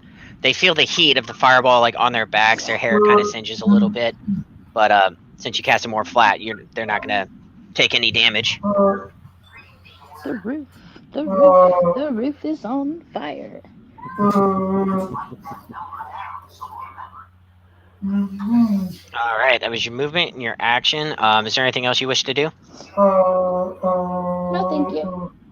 All right, Ratchet, it is your move, and you see one still alive. I'm gonna draw a beat. Oh, yeah, I'm gonna draw a beat on him, and with arcane fireball and arcane firearm, and hit him with firebolt. All right, so as you start tracing its movement with your gun, you let loose a shot. Yeah, and you hit it just as it's starting to find a direct path to Rickus. You blast it out of the sky. And Rickus at your feet lands some sort of burning bat-like creature. I believe that's all of them. Bat-like ginormous mosquito. Yep, that is all of them. Good job. Oh,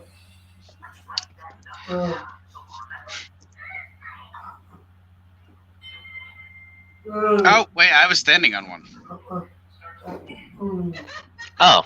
I think that one might have been caught in the fireball, though. It would have been, yes, definitely. Yeah, it would have been. Sure. So as one's kind of hiding behind Rickus going, I'm safe, it bursts into flames.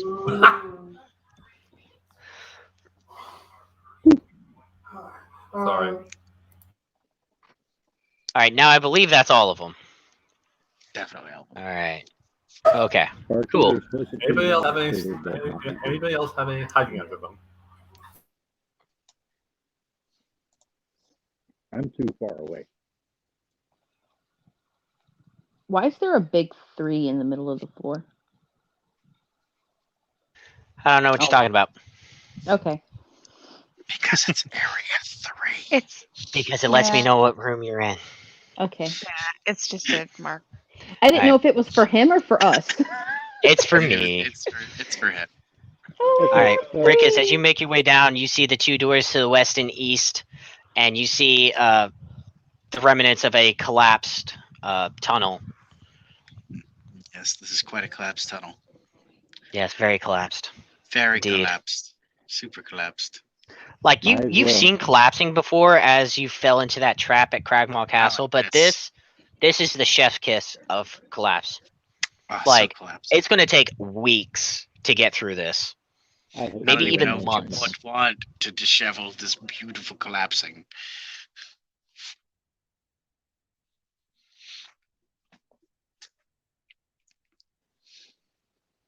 I Listen, knock. Slaggers are talking me into pulling a cherry. While y'all are going that way, I'm gonna come up here.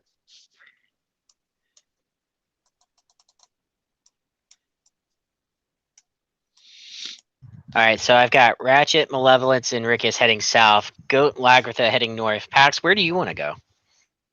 Pax is just kind of standing watching the two groups go different ways. Just kind of like, okay, well, I'll try Come to to be the in dark range. side with us. We have cookies.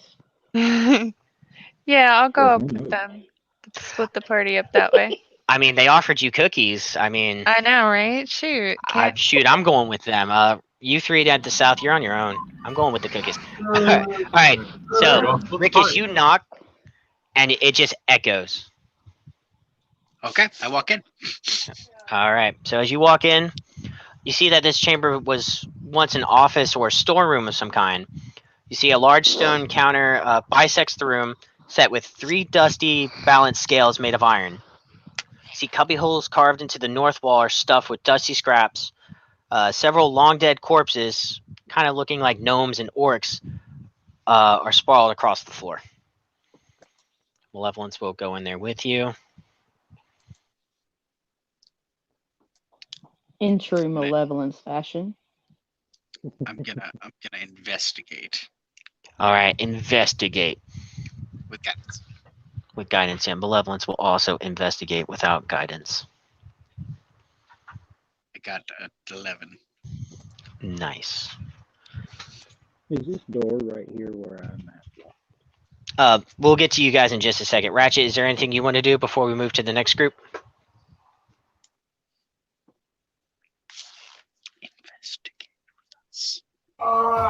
I'm keeping a watch out in the hall, making sure nothing comes through the door.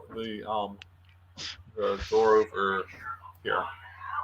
Gotcha. All right. So while you guys are investigating Goat, Lagrantha, and Pax, what are y'all doing? Just kind of trotting along with them.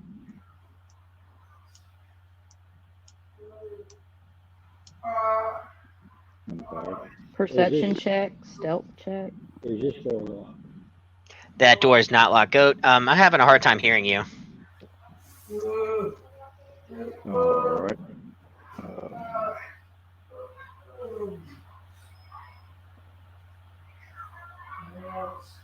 Stealth check, maybe?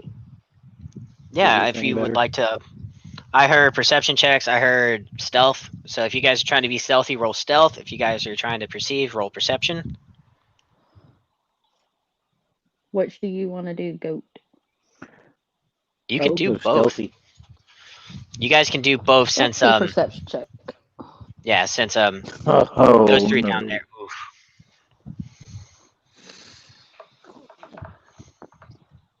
I got a 14 on stealth Mm-hmm. and a 19 on perception. All right. Perception 23. Go ahead, Goat, with perception.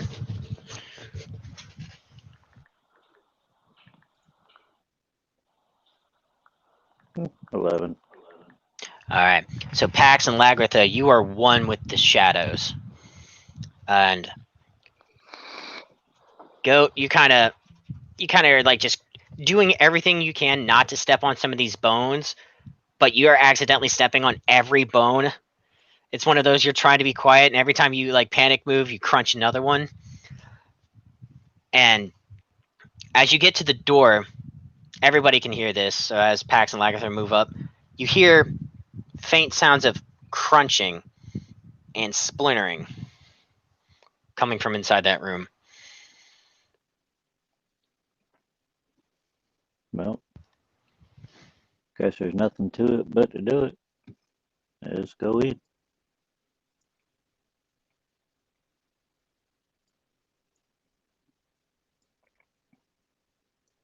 as you enter the room, you see 3 creatures that were hunched over a body in the back, but heard you approaching, crunching on bones and flesh as they look and see a fresh source of food. So we're going to go ahead and roll initiative for you guys up here, as these 3 creatures are looking quite hungry.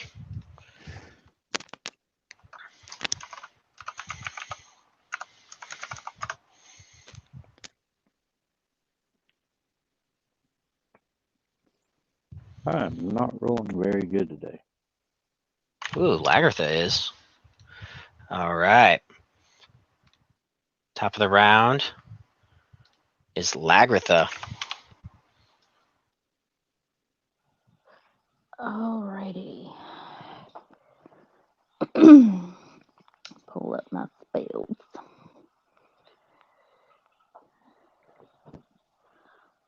Let's go with level 2 magic missile. And if I'm not mistaken, there's 4, so 1 per ghoul, I guess. Yeah, there's only 3 ghouls in this room. Oh, I thought there was 4. I'm sorry. No, there's 3, but you'd have to get inside of the room to target all 3. Okay. I just didn't move in because Pax was at the door. That's okay. And plus, You it's hard guys for have- me to move my Sorry. character anyway. It's okay, I got you. I can move you into the door. And so you're casting 2nd level magic missile? Yes, sir. All right, so that's 4 darts. So let's go with the first dart. Who is it hitting? And let's see some damage. I don't care who it hits. All right, we'll just go from left to right. All right. 4. Boom, blast it right in the face, sending the bone it was chewing on skittering across the floor.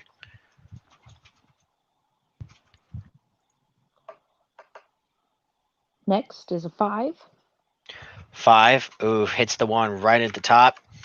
Kind of like knocks his leg out. He struggles to catch himself. Sorry, Jazz, I didn't mean to kick you.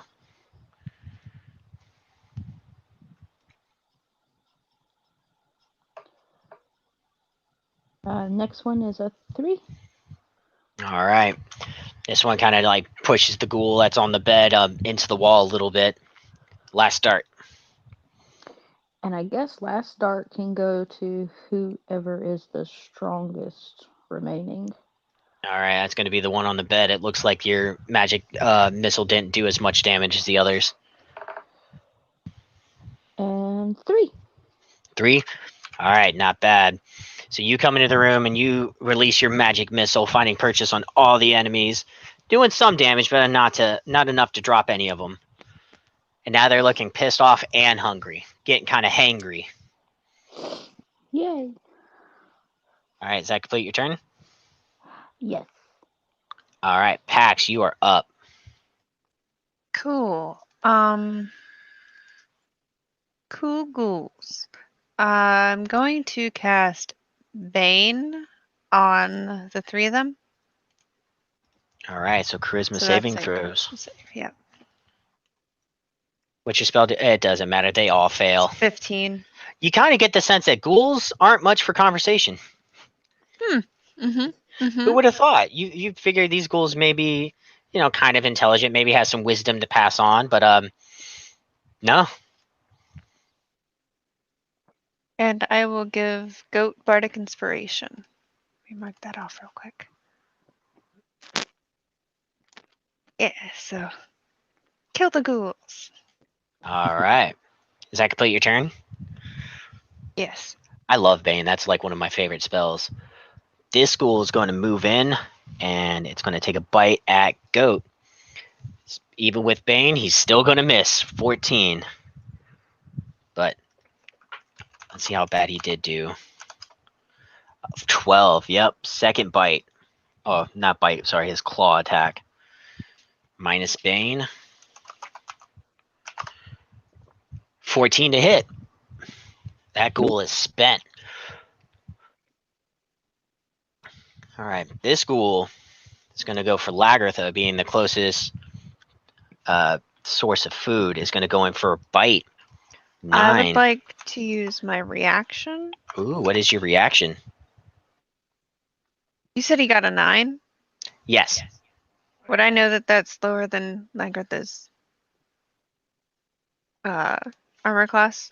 Well, you see as he goes in for the bite attack and just gets like the bracer on her. Oh wait, Lagartha doesn't wear armor, because she's a sorcerer. Yeah, so they go for a bite and Lagartha just pulls her arm out of the way. Okay, the reaction is only if they succeed on an attack roll, ability check, or saving throw within 60 feet of me. So I'm trying. that's okay. All right, so that was the bite attack. So it's going to make a claw attack. Oh, this one might actually hit.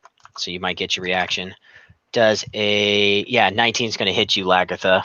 Okay, so I'm going to, as my reaction, use silvery barbs. So I magically distract the triggering creature and turn its momentary uncertainty into encouragement for another creature. So they have to re-roll the d20 and use the lower roll. So I'm forcing disadvantage on them. And then I'm going to give Lagartha advantage on her next attack roll, ability check, or saving throw. Wow. Okay. Yeah. So rolls again. Gets an 18. Yeah. Minus Bane. Or would it... Well, it'd still be minus the first Bane because it's the same attack. So does a 16 hit?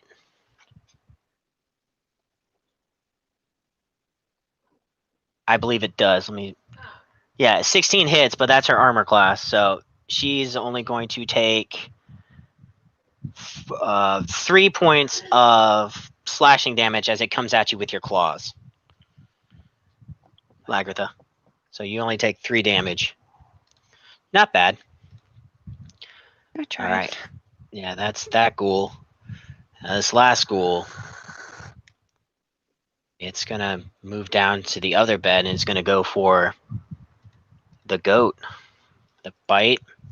Yeah, not going to hit. Claw. No, even with Bane, because you got a 19 armor class. Yeah, even with Bane, not going to hit. So that completes their turn. That brings us to goat.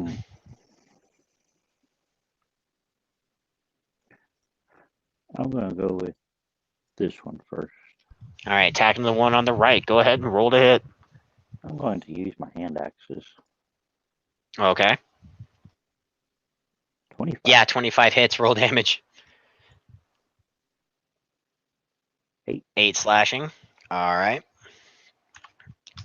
Boom. He's looking hurt. And I'm going to go with the same one again. Okay. Oh, nope. 10 does not hit. That's right. Bardic Inspiration. Oh, okay. Yeah, go ahead and roll that.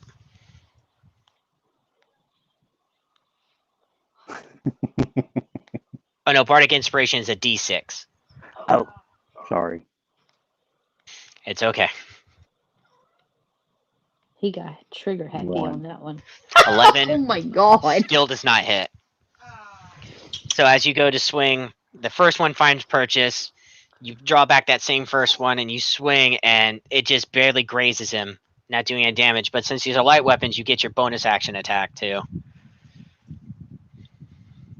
So you can make a third attack. Yeah, 20 is going to hit.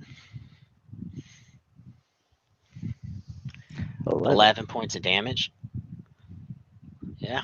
Wow. So the way that the Bardic Inspiration is worded, it doesn't sound like they have to actually hit for the extra thunder damage. I'm gonna post it in the. So when they use the Bardic Inspiration, it sounds like they take the thunder damage. I mean, it would only be 1 thunder damage, but. But still, I mean, thank you for pointing that out. Yeah, I keep forgetting that with your Bardic class that it does more than just. But yeah, I mean, either way, adding the extra thunder damage, this ghoul is dead. And the one up there would take it too, because it's within 5 feet.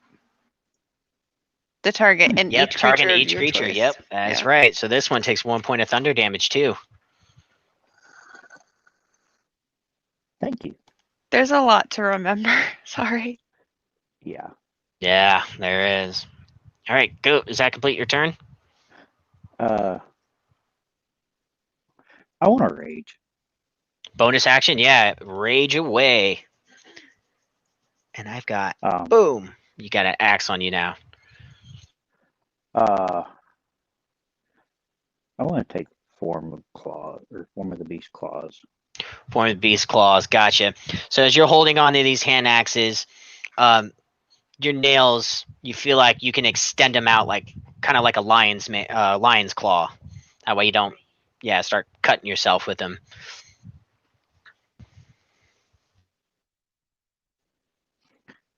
All right, that's end of my turn. All right, top of the round. That's going to bring us back to Lagrantha. You got a ghoul right in front of you. You got Pax behind you, and you got a raging goat next to you. And choose advantage. And you have advantage on your next attack. Okay, dokie. You know what? I want to try Booming Blade for the first time. See how that goes. All right, Booming Blade. The spell sniper. Because it shows that underneath as a separate thing.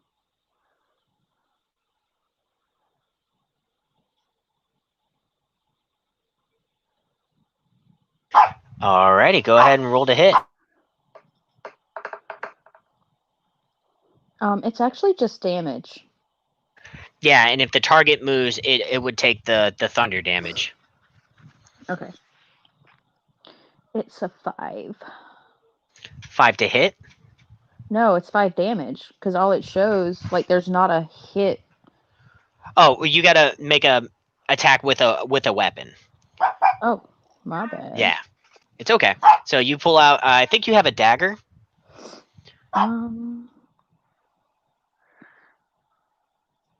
Yeah. Yeah, you actually have 2 daggers.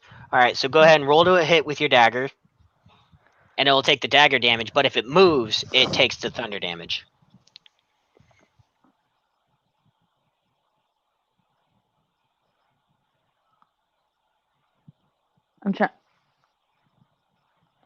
I'm in the wrong thing. I'm sorry. It's okay. Yeah. 10. But you have advantage on this attack thanks to Pax. So go ahead and roll that attack again and take the higher value.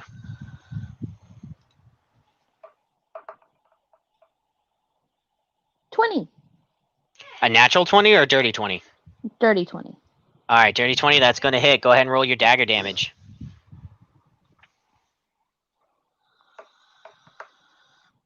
5. 5, nice. So as you draw out your dagger, you infuse it with some of the arcane energy, and you see it kind of flash, kind of like with a color of lightning. And as you stab into it, that energy transfers into the ghoul, and you see the ghoul kind of like pulsating with this energy.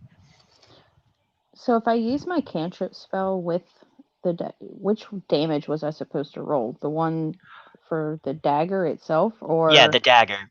Okay. If the ghoul moves, then it's going to take that thunder damage. Okay. I was just trying to make sure I understood that I was doing it right. All right.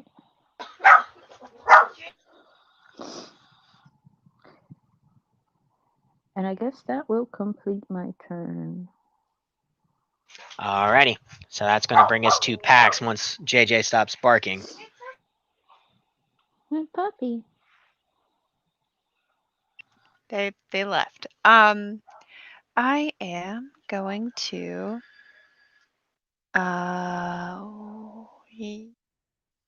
I'm gonna move here, and I'm going to attack this one here with my rapier. Alrighty, Needle. go ahead. 13 hits, roll damage. Oh, cool. I was like, that probably. Sorry, I doesn't didn't mean the dramatic pause. I was like, does that hit? Nope, that's to hit again. Oh, There we 6, go. That's 6 not damage. bad. Boom, and you pull out needle and you just jam it right into it, finding all kinds of purchase. Stab. And that's my turn. Alrighty. I'll buy that for a gold piece. Alright, so this first ghoul, seeing as it can't hit Goat, is going to take a bite attack at you, Pax, since you moved into its melee range. But it has Bane. It does have advantage though, because I'm in between two of them. Oh, that's true. That's true. That's why I So, paused when I went to move my character. I was like, oh, I'm gonna fucking get advantage here. does a 12 hit? No, Alright. Well, my here AC is 13. Very nice. Alright, well, here come the claws. As it's like, I'm used to biting things. Okay, so with advantage, minus the d4. It's a dirty 20 to hit. Yeah, that hits. You take 7 points of slashing damage as it brings its claw right across your shoulder down to your chest plate area.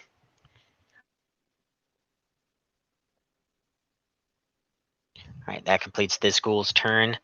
This ghoul, That took away my temporary hit points. this ghoul is not looking good. It's not vibing with the situation. It's going to try to run. So, and as it moves its 5 feet, go ahead and roll that thunder damage. Lagrantha, it's 1d8, I believe.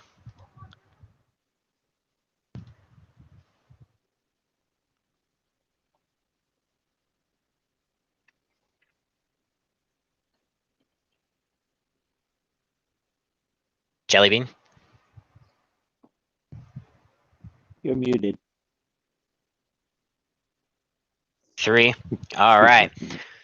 So as it starts to run away, it kind of pauses for a second as a boom goes off from inside of it, and it just looks really hurt as your thunderous energy that you put inside from your dagger hit goes off, and it kind of shakes it off, and it's going to continue to try to run. I'd like to make my attack of opportunity on it. Absolutely, you get an attack of opportunity. Cool. 13? 13 hits. Roll damage. 7 damage. Oh, it tries to get from you as it takes that thunderous energy. It's like, no, I'm a ghoul. I got this. It takes 5 more feet and then just drops as you just take needle and you just stab it right in the back, like through the shoulder into the neck area, because it's a ghoul. It kind of goes on all fours and it just slumps over dead. Yeah. All right, well, that ghoul's dead, so its turn's over. This ghoul's dead. Goat, you got one in front of you, and it's looking nervous. Oh, he should. And just looking nervous. Sorry, it's funny the way you said that.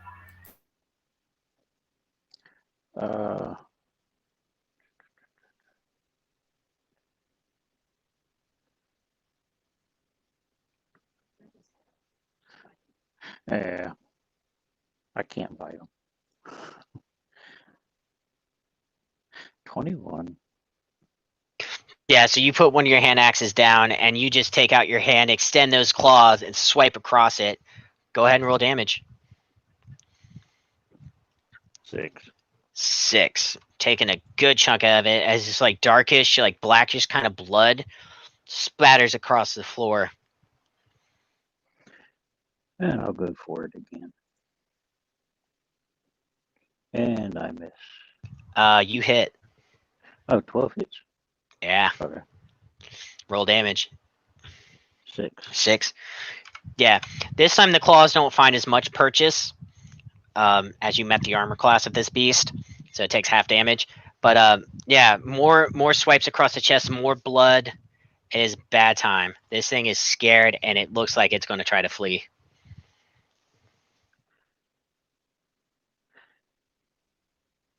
All right. Yes, end of my turn. All right, top of the round, Lagrantha. This thing is wounded. This thing looks scared and hungry. You could just throw a dagger.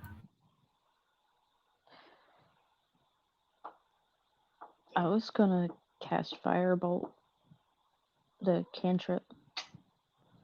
You can do that. Go ahead and roll to cast.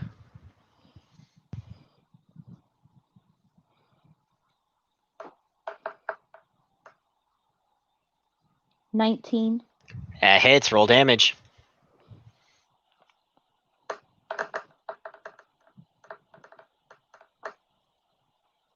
12. 12.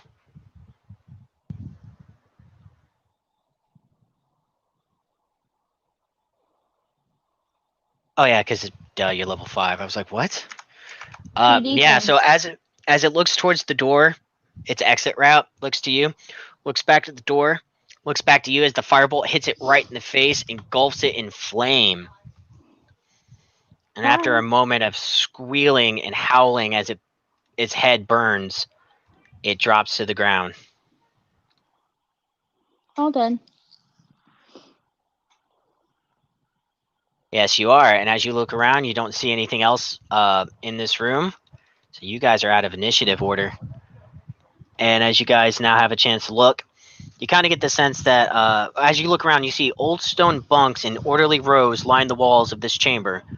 And a corroded iron brazier full of old coals stands near the middle of the room.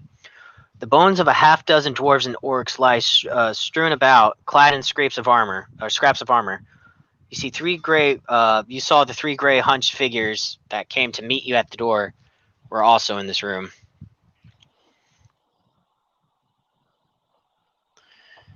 Alrighty. So that takes care of you guys for now. Back to the other group.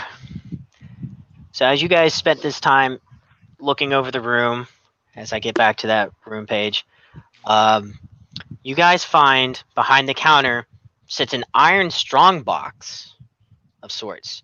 And you try to open it, and it's locked.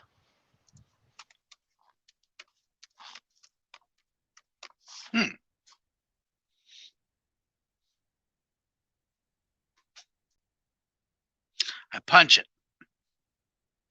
All right, roll to punch.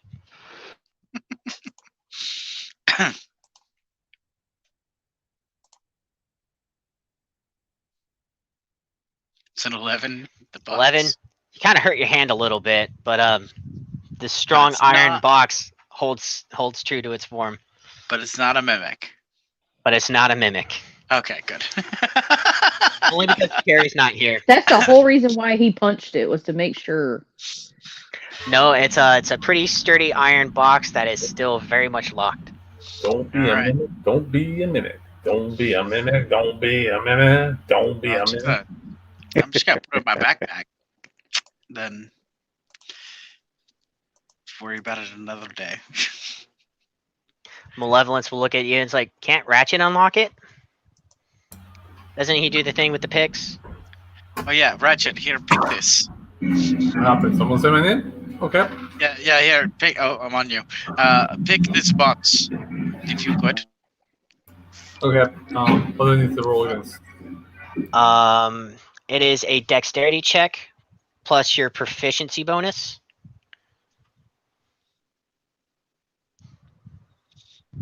Or I think it's just sleight of hand. I think is the easier way to do it. Probably. Yeah, just roll sleight of hand. 11.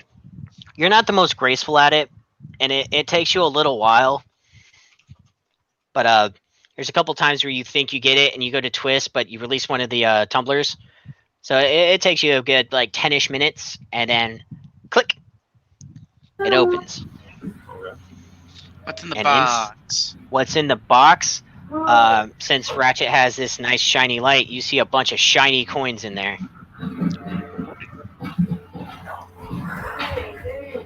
You find 600 copper pieces,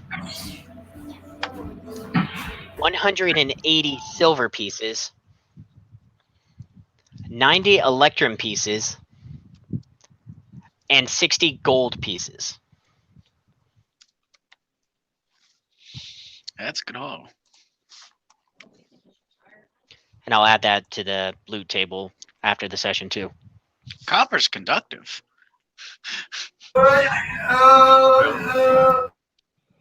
Sparky would know all about conductivity.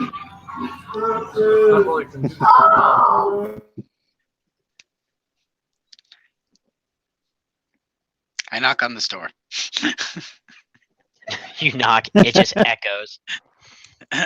I walk in. At least he's not electrifying the money.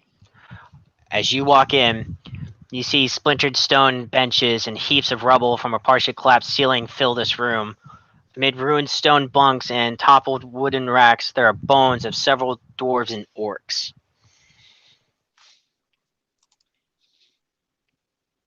With guidance, I'm gonna roll investigation.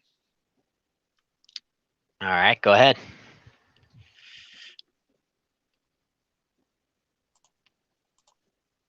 Show me the money. 13. 13. And where are you investigating at? The room. Just All right. looking through stuff. You're looking through stuff. You're looking through the bodies. The bodies. You said there were bunks. Mm-hmm. So as you where you're at a bunk right now, and you go through it, and then you see the body of what looks like a dwarven creature. You go and touch it. Its hand reaches out and grabs you. Cool. As it grabs onto you and starts pulling itself up, and you hear a bunch of stirring in the room as well as a bunch of skeletons start rising out of the floor. Well, that wasn't expected. Yeah, there's no way this would have happened. Initiative time. All right, time to roll my initiative. Row, row, row. I just want to say, if we hadn't killed the wolf, we could have totally just let him fetch the bones in the room. I just want to say Yeah. It's true. I mean, you're not wrong. I had to step away, so I moved into the room before we do the initiative thing. Gotcha. Do we hear any of this happening where we are? No. It's too far away. But So you do know when you guys split up, you went north, they went south. Yeah. So if you guys are starting to kind of worry about it, and if you guys want to make your way down, I'll throw you in the initiative order. But you guys wouldn't know that they're about to fight a bunch of skeletons. So if you guys want, you can roll initiatives, and on your turns, you guys can just move down that way. But we still haven't explored the room we're in yet. I mean, that's up to y'all if you guys just want to hang out. I didn't click my token and I got a 1.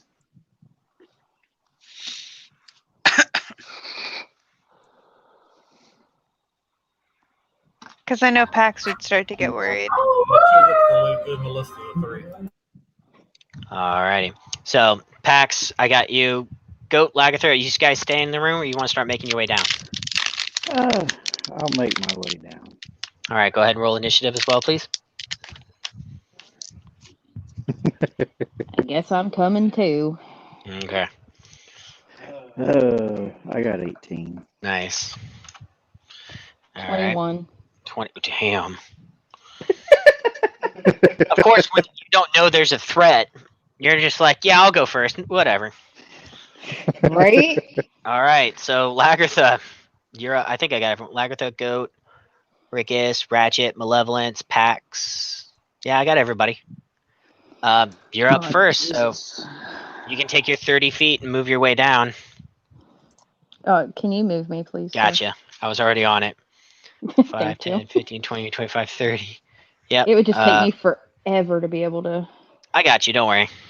And again, since you don't know there's a threat, you don't really have... Unless you feel like now you're starting to worry about the group, to use your action to dash.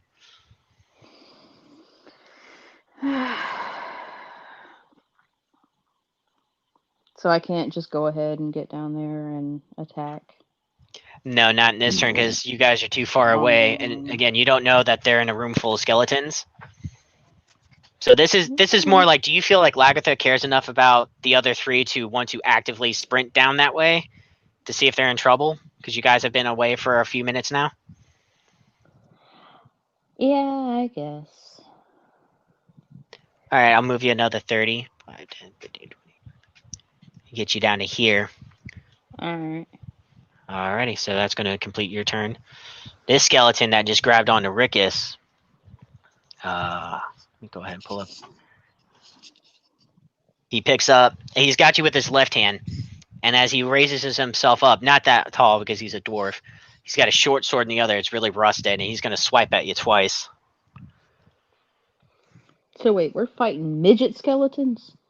Dwarf skeletons, thank you. And orc skeletons, not midget. Okay, pint-sized skeletons. Thank you. Pint-sized dwarvish skeletons.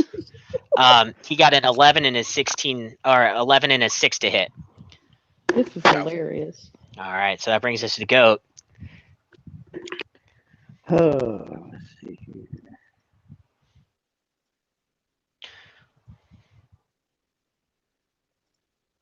I'm going to move.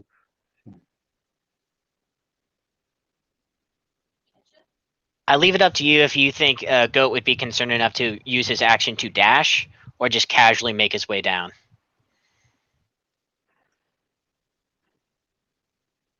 Well, I know I can make it to here.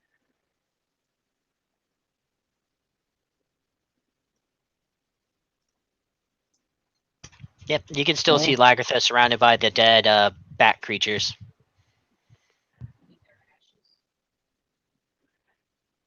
And I can still dash too, right? Yeah, if you feel Goat is concerned enough about the group, you can use your action to dash closer to see if you can find out where they are to the south. Well, I saw Lagrantha run, so I figured I'd catch up with her. All right, you can move up to another 40 feet.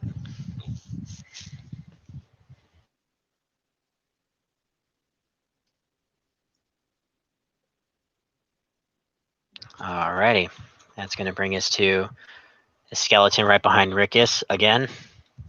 2 attacks, 20 and a 17. Both hit. All right, so you take 10 points of piercing damage as this one's an orc, so it's kind of bigger. It just starts stabbing into your back with their short sword. Ow. Jerk. All right, that's that skeleton. This skeleton. This one has another orc. This one had a short bow. He's going to take a shot at Ratchet for a 12 to hit.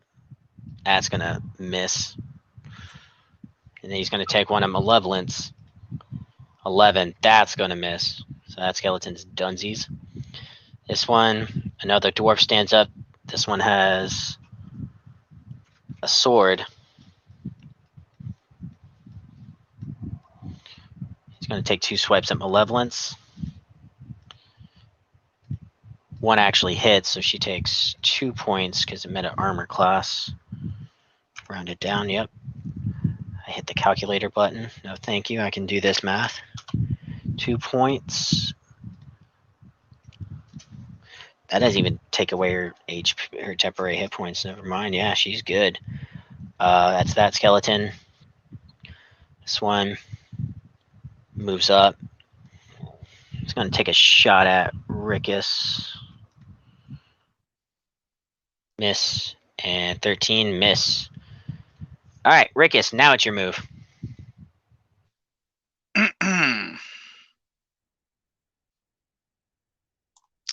Okay. I'll take the attack of opportunities. Alrighty. 2 short swords.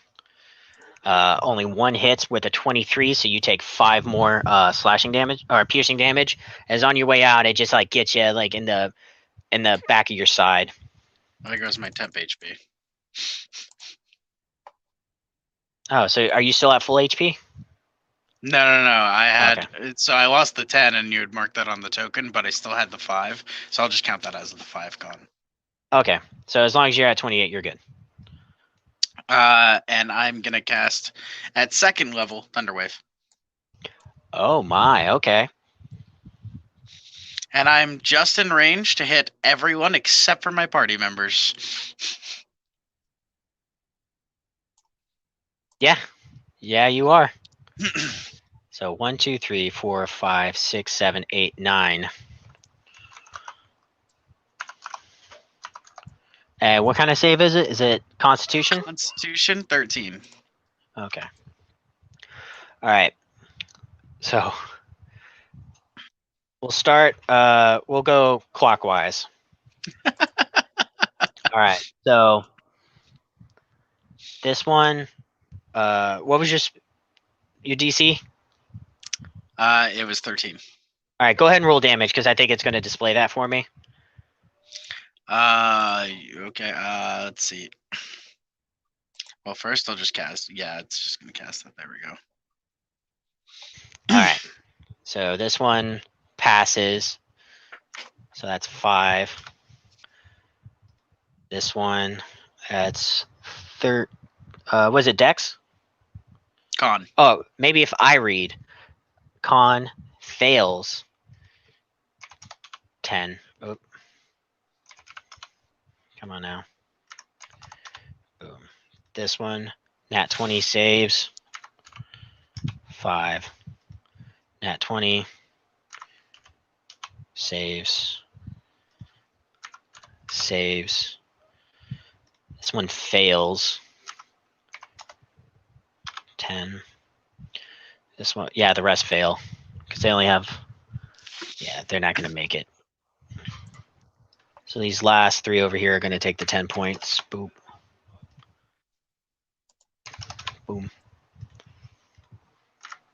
Boom. So if skeletons could look, if skeletons look like they could feel pain, a lot of these guys look like they're hurting pretty bad. As that did a lot of damage to a lot of them. Also, the ones that did fail their save, they should be. Hold on, let me take a look. Yeah, because They Thunder get Wave. pushed like 10 feet back. 10 feet back. Okay, so 10 feet away from me. Okay, so this one gets stopped by Malevolence. This guy goes back. This guy goes back. He can't go back any farther. He can get pushed in the corner. The ones that made their save don't get pushed. Oh. Okay, so you go back. You failed. You go back. You go back. I don't remember where I had you. You go back. Yeah, okay. I think that's right. I think that's right too. Okay. Does that complete your turn? I would also like to mention that that spell can be heard up to 300 feet. Yeah, now you guys would hear the boom go off. And you know who likes to use a lot of booms. So now you get the sense that maybe trouble's brewing. Pax, even you can hear it. Because it's As a 300 bonus. feet. Oh, no, never mind, because I can't cast 2 spells. Okay, yeah. Alright. Alright, that brings us to this skeleton. He's going to go up. Didn't like being hit by Rickus. 2 10s, so misses both his attacks. Now it's Ratchet's turn. Okay, I'm going to target right here. Actually, and I'm going to hit it with a shatter. Oof. Shatter, all right.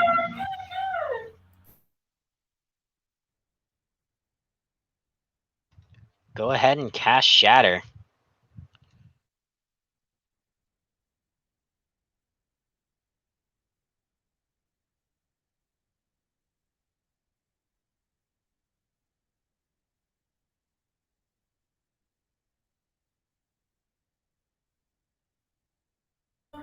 I'm using the arcane firearm to focus it too. That's, instead of 3d8, it's going to be 4d8. Does it work with other spells? Or I thought it was just cantrips. I think it was. Let me check to be sure, but I thought that was.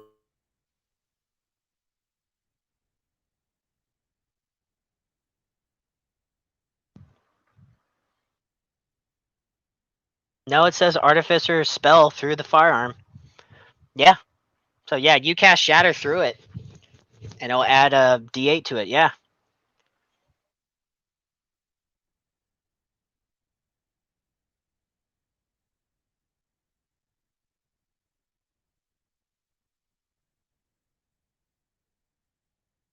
So 22 damage. It doesn't even matter if they save. These guys are toast. As you guys in the hallway hear, and Pax too, another loud boom. Yeah, those three are gone.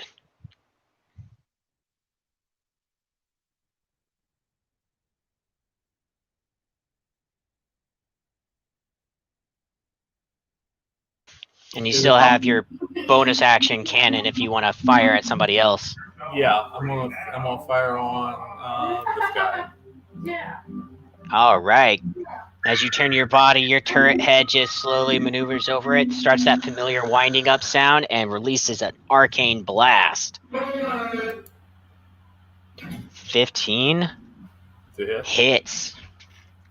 That's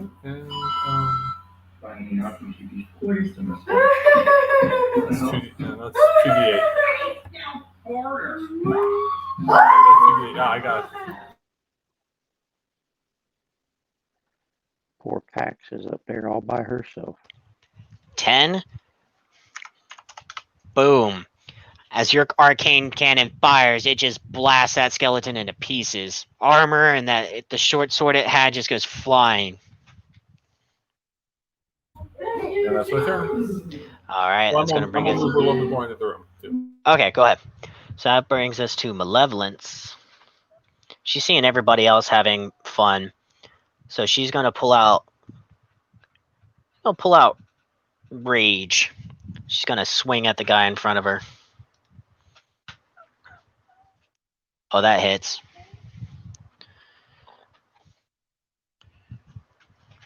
Why did you roll twice?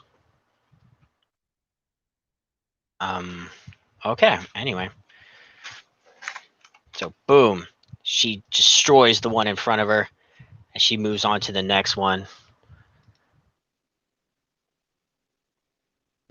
11 won't find purchase.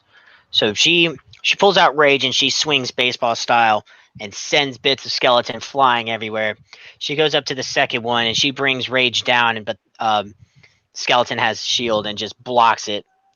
And that's going to complete her turn. Brings us to this dead skeleton who's still dead. This skeleton is going to take a shot at Rickus. For a 15 for the first shot, which misses, an 18 for the second one. Bring it.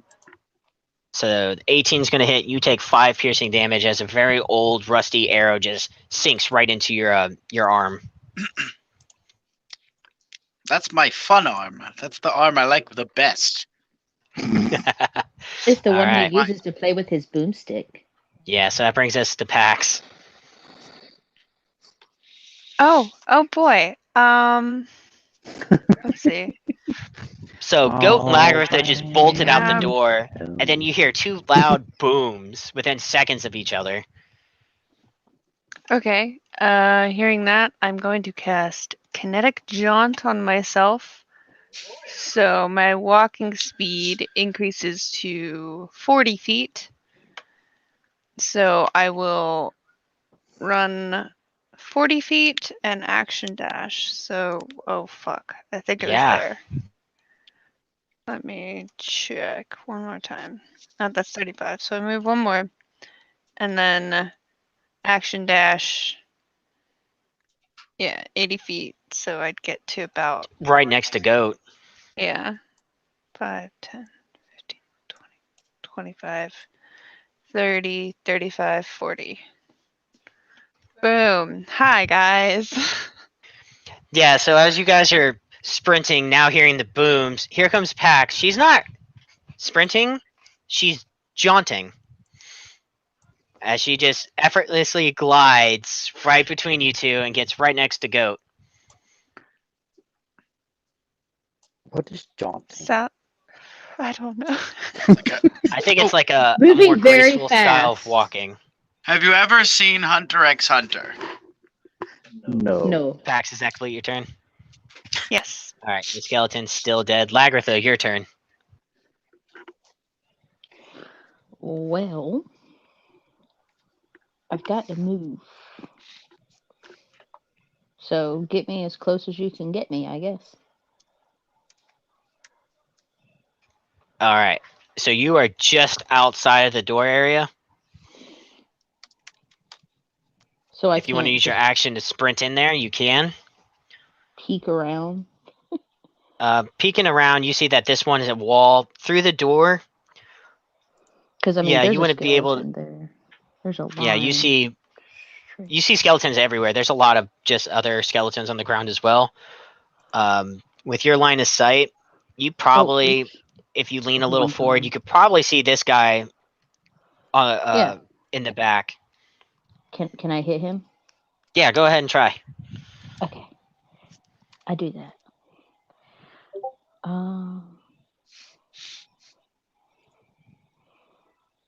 Let's go with a second level magic missile.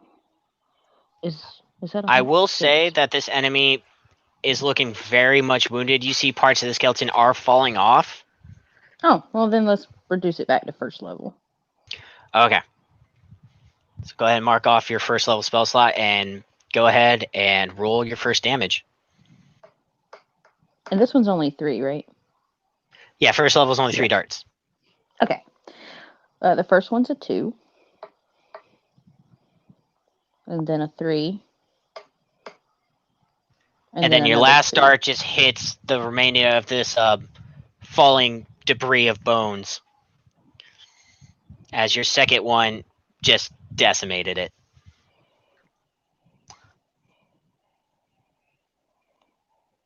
And what about the third dart? Third dart just hits the body since you can't see the other ones from where you're at. Okie dokie. At least I helped take out one. Yeah, you did. And that will complete my turn. All right, it brings us to the skeleton. It's going to take 2 swipes at Malevolence. 1 hits. Surprising. Okay, so she only takes 5 points of piercing damage as she gets kind of cut up. Not too bad. She's doing all right. Nothing to be concerned about. Brings us to Goat. All right. I can cut that corner, right? Yeah, I think you're at You 35 make it feet. Here. That was 35? Yeah, right there I think is where you can get, because you're right next to Pax. 5, 10, 15, 20, 25, 30, 35. You can go one more. Okay. But yeah, now you see in the room, you see 2 skeletons in battle with Brickus. You see one in battle with Malevolence, and you see Ratchet in the corner charging up his cannon. And they're all within 20 foot. That's right, I got 60-foot range with my hand axe, don't I? Yeah, the farthest 30, you can 20. throw it's 60 feet, but 20 outside of 20 feet is not disadvantage. So 5, 10. Yeah, they're both within range to throw your axes. All right, I'm going with this one first. All right, the one right next to Rickus. Go ahead and roll to throw. 24. Yeah. You roll so high. Yeah. 11. As your axe hits its head, the head keeps flying with it, and the rest of the body falls to the ground. Go ahead and roll I'll your... go for the next one next to him. All right. Hey. Nat 1. As you throw it, you forget to let go of it, and you throw it like straight at the ground, like right at your feet, and it just kind of like bounces like 10 feet to the side towards this back wall. So I'm not able to reach over and pick it up. Not on this turn. And I have nothing else I can do. So, I mean, you took out one, so that's pretty good. So that brings us this dead skeleton. This skeleton's still alive. It's going to attack Rickus again. He's the closest target. 16 to hit. Meets. 2 points of slashing damage. As the first one just completely misses you, the second one just barely nicks you. That completes that skeleton's turn. This one's still dead. That one's dead. Rickus, your turn.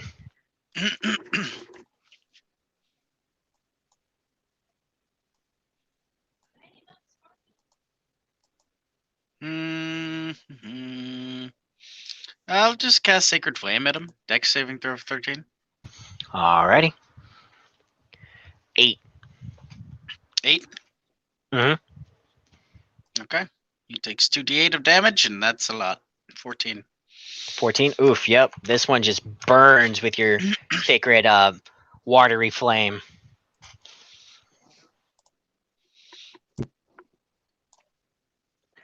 And then I will move here. And my turn. All right. Alrighty. That skeleton's dead. That brings us to Ratchet. Okay, looks like there's only one skeleton left alive. Oh, no, there's another one right there, behind this. But, there's only one skeleton left alive, isn't there? Yep, just the last one. I will take a shot. Alrighty. So you, with your arcane firearm or the cannon? The firebolt with the arcane firearm. Gotcha. So you raise your gun up. You yell out, "Move!" and you squeeze that trigger. I know. 15 hits. Roll damage. My name is Mark Warren. Welcome back to 592. Freddy's Plus 6, so 14 total. And he is no more. As you squeeze that trigger, releasing that fire bolt, it catches him right in the center, and it just burns through its rusted armor. What little bits of like maybe leftover rotted flesh, it just all goes up, and then just a pile of dust. As I double check the map to make sure you guys aren't standing on anything, because that was embarrassing. Oh no, goat! Long goat. What Long did you goat. do to me? You don't have that beast form yet. There appears to be no more skeletons in this room. Actually, I'm out of rage. If I miss a turn without attacking a hostile, I come out of rage. Oh yeah, you've been out of rage since the ghoul fight. So, as the last skeleton drops, you all kind of reconvene in this room. That's where we're going to call it for this week because we are out of time. I'm going to drink a healing potion. All right, go ahead and drink your healing potion. I got to take my dog out because now that the rain stopped, he's like, "Oh, I need to go outside." He's been whining at me. So I hope you guys had fun. I'm very excited about this. Cherry, I hope you feel better and you can join us next week. If we play next week because of the holiday. But we'll keep everybody posted. Thank you guys so much for joining me on this. I'm very excited because I have never gotten to finish this campaign before, and this is I've had a blast. Yeah, this is very like kind of like a nostalgic feeling because this is our first campaign that me and Polite played. No. Our third or something like that. Well, first Yeah. like module outside of a homebrew. Yeah. Our first decent one. Yeah. So thank you guys, and we will see you guys next time. I'm going to see if I can find the correct video to run. The end credits are here. So It is by Will Alone. Nope, that wasn't it. that was Coffee House. Yep, that was Coffee House. How did I get here? I thought it was the same one as the beginning credits. Oh. Let's see if there's...